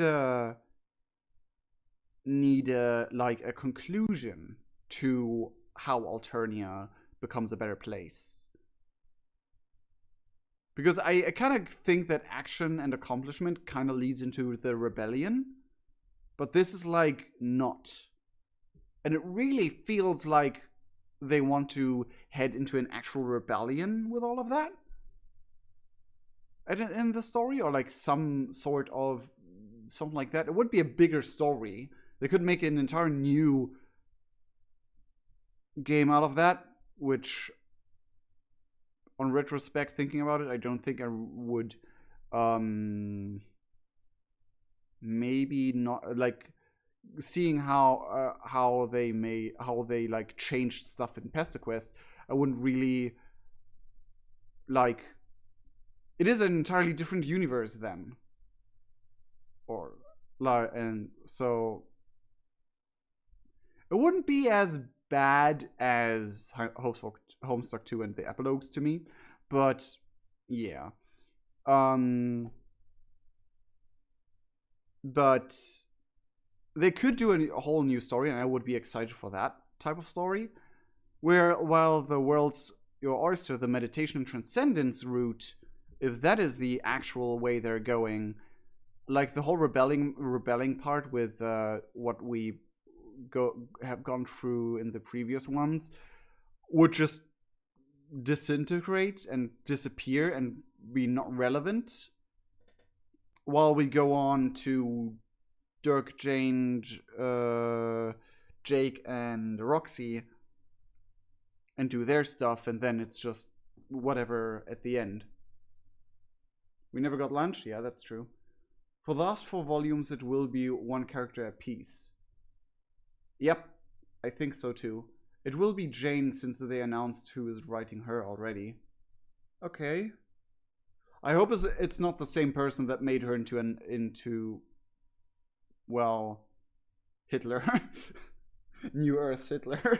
I hope it's not the person who made that choice. Like, to be honest, that character development of turning into troll racist, basically, would have made more sense for Roxy, giving her past with actually knowing the Condes and being angry at her and the alien race and whatnot. But for some reason, people dislike Jane, apparently. And I must admit, the reasons she gave in the epilogues, I kind of get. Like the entire stig with that the trolls would reproduce way too fast because they are meant to reproduce so much, so they can like level out all the deaths, and they would like outweigh the human population, and they would have to fight with overpopulation on that planet pretty fast. So monitoring how many trolls can be born would be in the long run better for the planet's society as a whole. It's not really humane to say like, okay, you're only allowed to have so and so many babies, but in the real world, China does that already because they have a problem with overpopulation. They don't like say you're not allowed to have more kids, but you have like a lot of financial flaws, like the opposite of benefit. I forgot the word for it. Like you have a lot of benefits if you only have no or one child, but you do not have any benefits, or even worse in some cases, if you have more than one child. It wouldn't make sense for Roxy either. She's sort of friends with Karkat and Kanaya. Later on, yes. Later on. But, like, before she knew those trolls, or knew of any nice trolls for that matter, or knew of any trolls besides the Condes, like, she grew up like Dirk, knowing of trolls being a bad race, or like at least the Condes being someone bad and oppressive and whatnot. So, and connecting that, that character belongs to the troll race, would have made like at least a better reasoning behind it, why those thoughts came up from begin with. Surely it doesn't suit them either way to become that character person, but there would be at least a little bit of good explanation. While Jane, she has no reason to dislike trolls, like no real reason.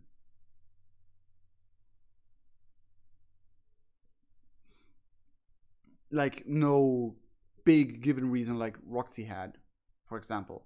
Like she does have a reason, but she overcomes that reason, still befriends the trolls and all of that. So it would be still as bad to make her that character. But yeah. Either way, this is PESTERQuest's Trolls. PESTERQuest's Trolls done. And next up, we will...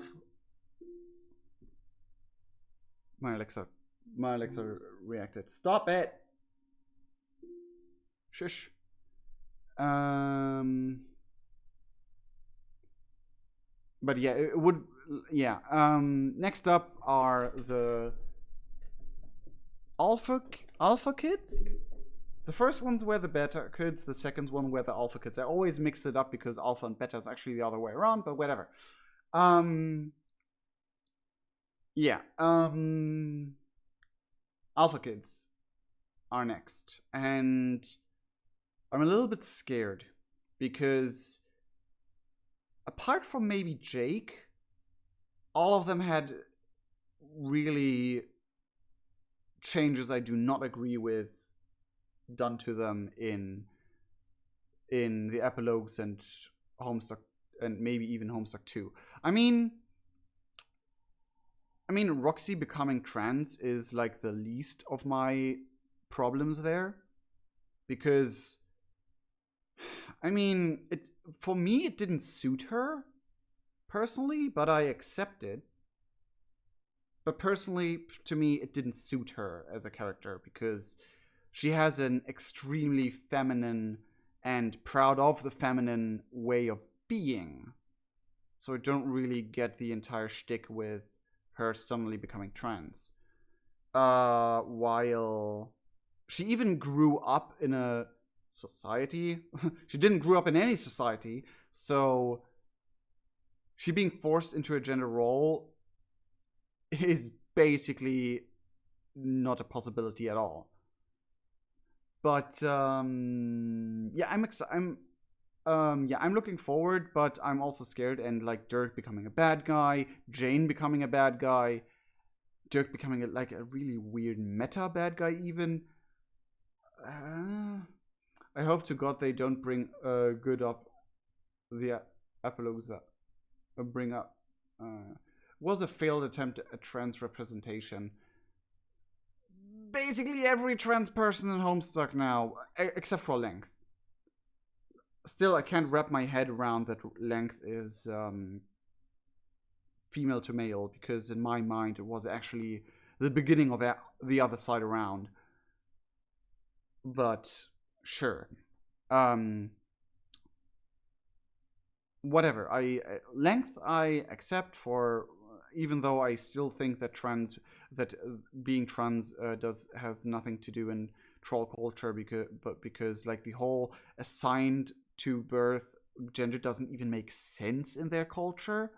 Like, what the fuck? That does not make sense at all, because if you are, like, in the troll culture, if you are being assigned a gender, it will be purely a 50-50 chance of whatever, because, yeah, we have so and so many male, you female. Oh, you are higher blood, so, I don't know, we throw a dice, and if we roll a 6, you're actually a male, because it's less likely, or whatever.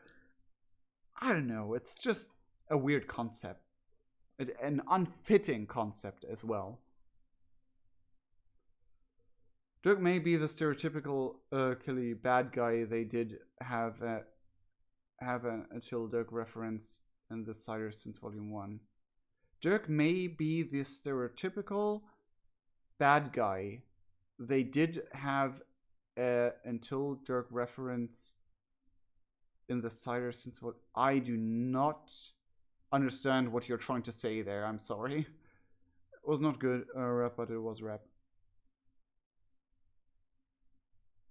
Whatever. Yeah. So again, in all of my headcanons and all of my fan stories and RPs and whatnot, I will keep trans trolls entirely out of the picture, because again, it just does not fit and this does not make sense at all to have like the entire, like to have like the exact same gender issues we have on Earth, even though the entire gender and sex spectrum is entirely different on that planet. Like, especially if males oppress females, that would make even less sense, because all Hyruses and all Condesses and even the Mother Grub, they're all females and have always been female. Always. So saying suddenly that we have, I don't know what the word for it is, like males oppressing females, like the entire shtick we have on Earth, or at least some hardcore feminists claim we have on Earth, because in some places it's way better than they actually say it is. Like, that does not have anything to do with Alternia and whatnot. The ending for Feferi felt weaker. The roots for these two were underwhelming. They were short. They weren't really underwhelming, I think. Feferi felt kind of underwhelming. It didn't, like, really not that much happened. Feferi felt really short-lived and really, like, just really little happened. And I kind of thought they would go into a more prepare for either meeting up with T-Pose guy or or prepare to for the rebellion, the new rebellion of Vriska and Terezi thing. I really thought they would like do that, but not like after, like on top of what we already seen on Feferi's route. Like I've talked a lot in these routes. Like I talked like more in these routes than I did on some others, but about the same amount on some of the others. But some of the others, whatever. But we're like half an hour short on time than on those where it was long. So yeah, Alternative does not care for gender really. The only form of transgender there could be is the biology stuff. Not really even. Like the troll boobies are literally the only thing that are mentioned to be an actual difference, and but they have the same reproductive organs. So even biologically, like especially biologically, it doesn't make any sense. So yeah. Well, we do kinda. We do know that they both have the same reproductive organs, because no matter the matchup, you both produce genetic material. They both produce genetic material, which is translatable for better human understanding for someone who doesn't know Homestuck very well, and equivalent to sperm on humans, and that gets delivered to the mother grub. That is what we know. So, like, if we want to force biological sexes on the trolls, they would all be male. By definition of, they give the semen, the seed. They give the seed to whatever bears the mother. Bears the children, not bears the mother. Whatever is like the mother-ish type of thing. And yeah. And before you come up with seahorses still produce the seed, and the females still produce the egg cells, but it just grows in the male instead of the female. That is, so there's still that differentiation.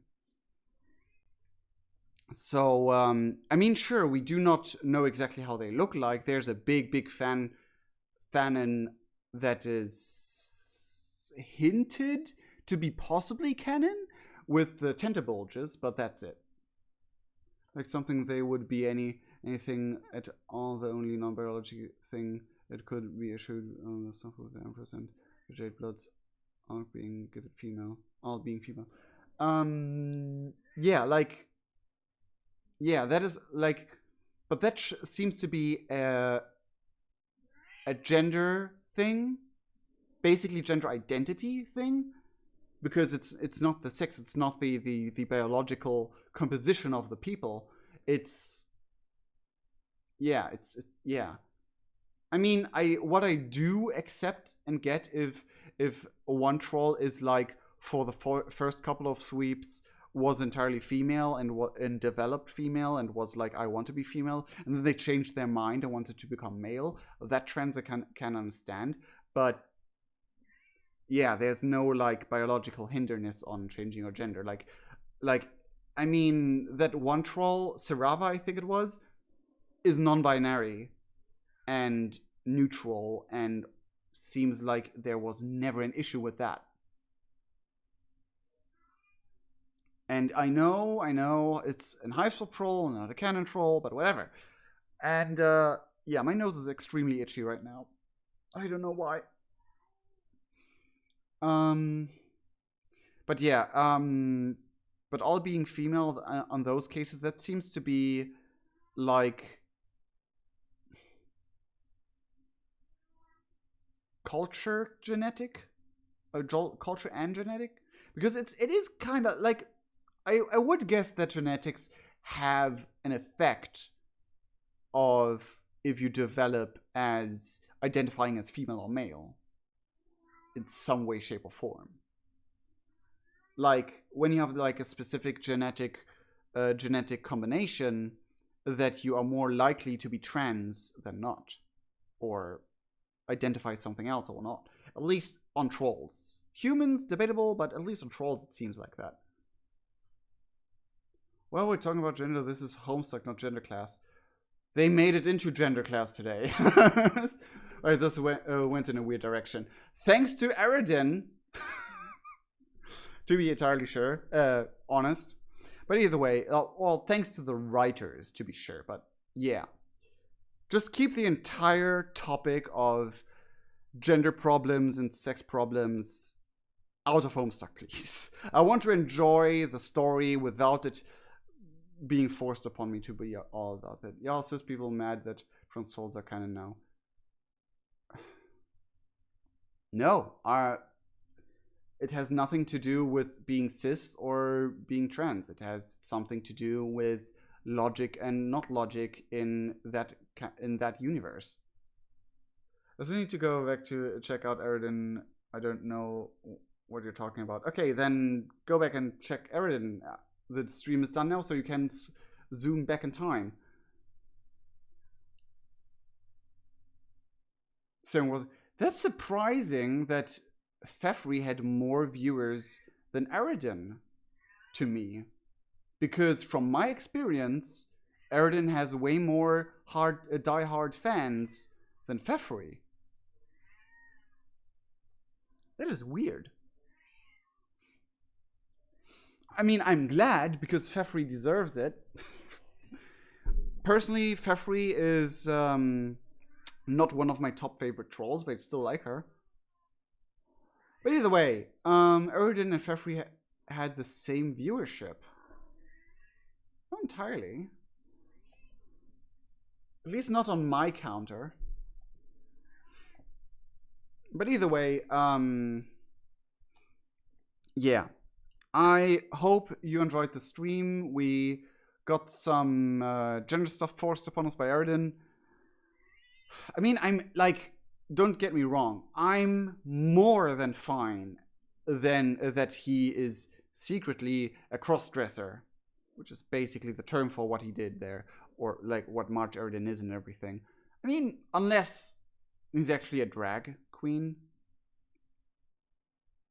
But it doesn't seem like that. Like the whole shtick he had, it seems more like cross-dresser. So I'm entirely for that. I entirely do not mind. Even though it was never mentioned in Homestuck, I kind of do not mind, and I kind of like that quirk about him.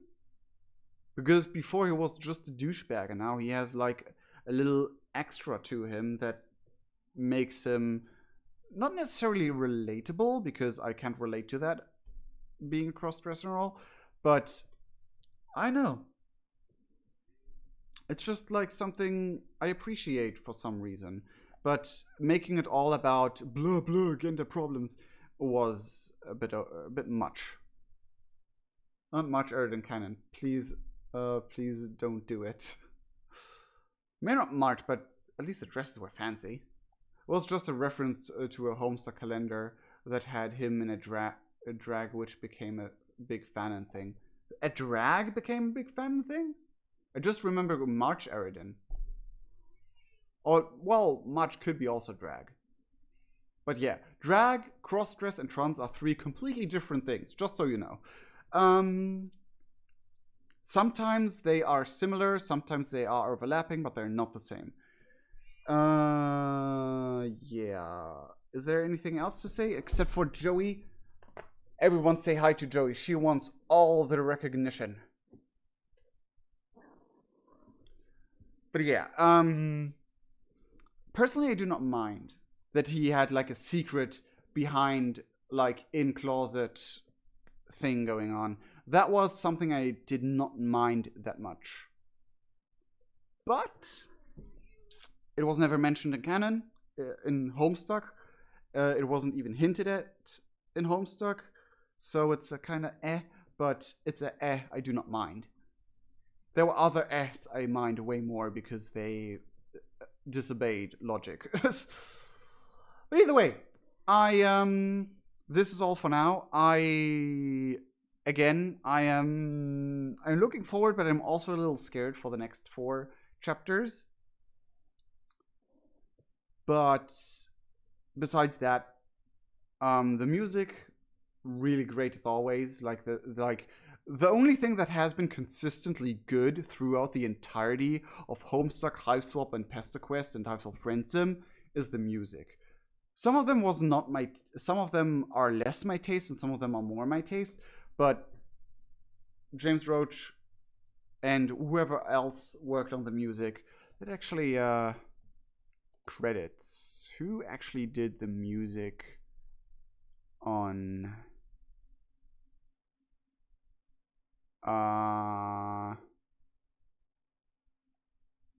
David Chernbull, game design programming, Toby Fox, Clark Powell, Toby Fox's Kanaya's theme, Darling Kanaya, Mark Young, Paul, where? Ron's Rebel, Indigo Hire, Midnight Calliope,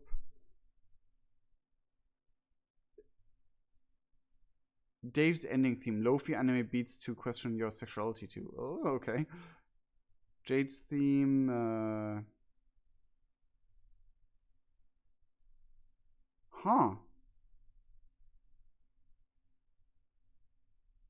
Tavros Gemzi, Feferi's theme, Love You, Feferi's theme, is from Toby Fox. And Eridan and Solok's battle theme is The Lost Frontier. There, Eridan's theme, Karkat's theme, and all of those themes are from James Roach. Ah, okay, yeah. James Roach, Eridan's theme, Busker theme, MK. So, yeah, again, great music. But yeah, all of that said and done, this is the end for today. We started 2 hours late, and it's 23 o'clock or 11 p.m. at my time. So, yeah. I hope you enjoyed. If you did, then consider leaving a like and subscribing if you want to see more. And Sergeant Matuna, you can call me Ashkova, because Blood Moon Pictures is basically the group name of everyone who appears on this channel. Even though it's mainly me at the time. But yeah. Either way, I hope you enjoyed. And so far, definitely had parts I enjoyed, and I sincerely love all of you guys. You as well, Joey. You as well. And we'll see each other in the next video and or stream. Cheerio! Bye bye. I still can't make my mind up where I'm supposed to look. Bye. You're welcome for the stream. I'm thankful that you watched. I even would have streamed if nobody watched, but that would have been less fun. Bye. Cheerio. Oop. I should stop the stream before I end the game. Bye.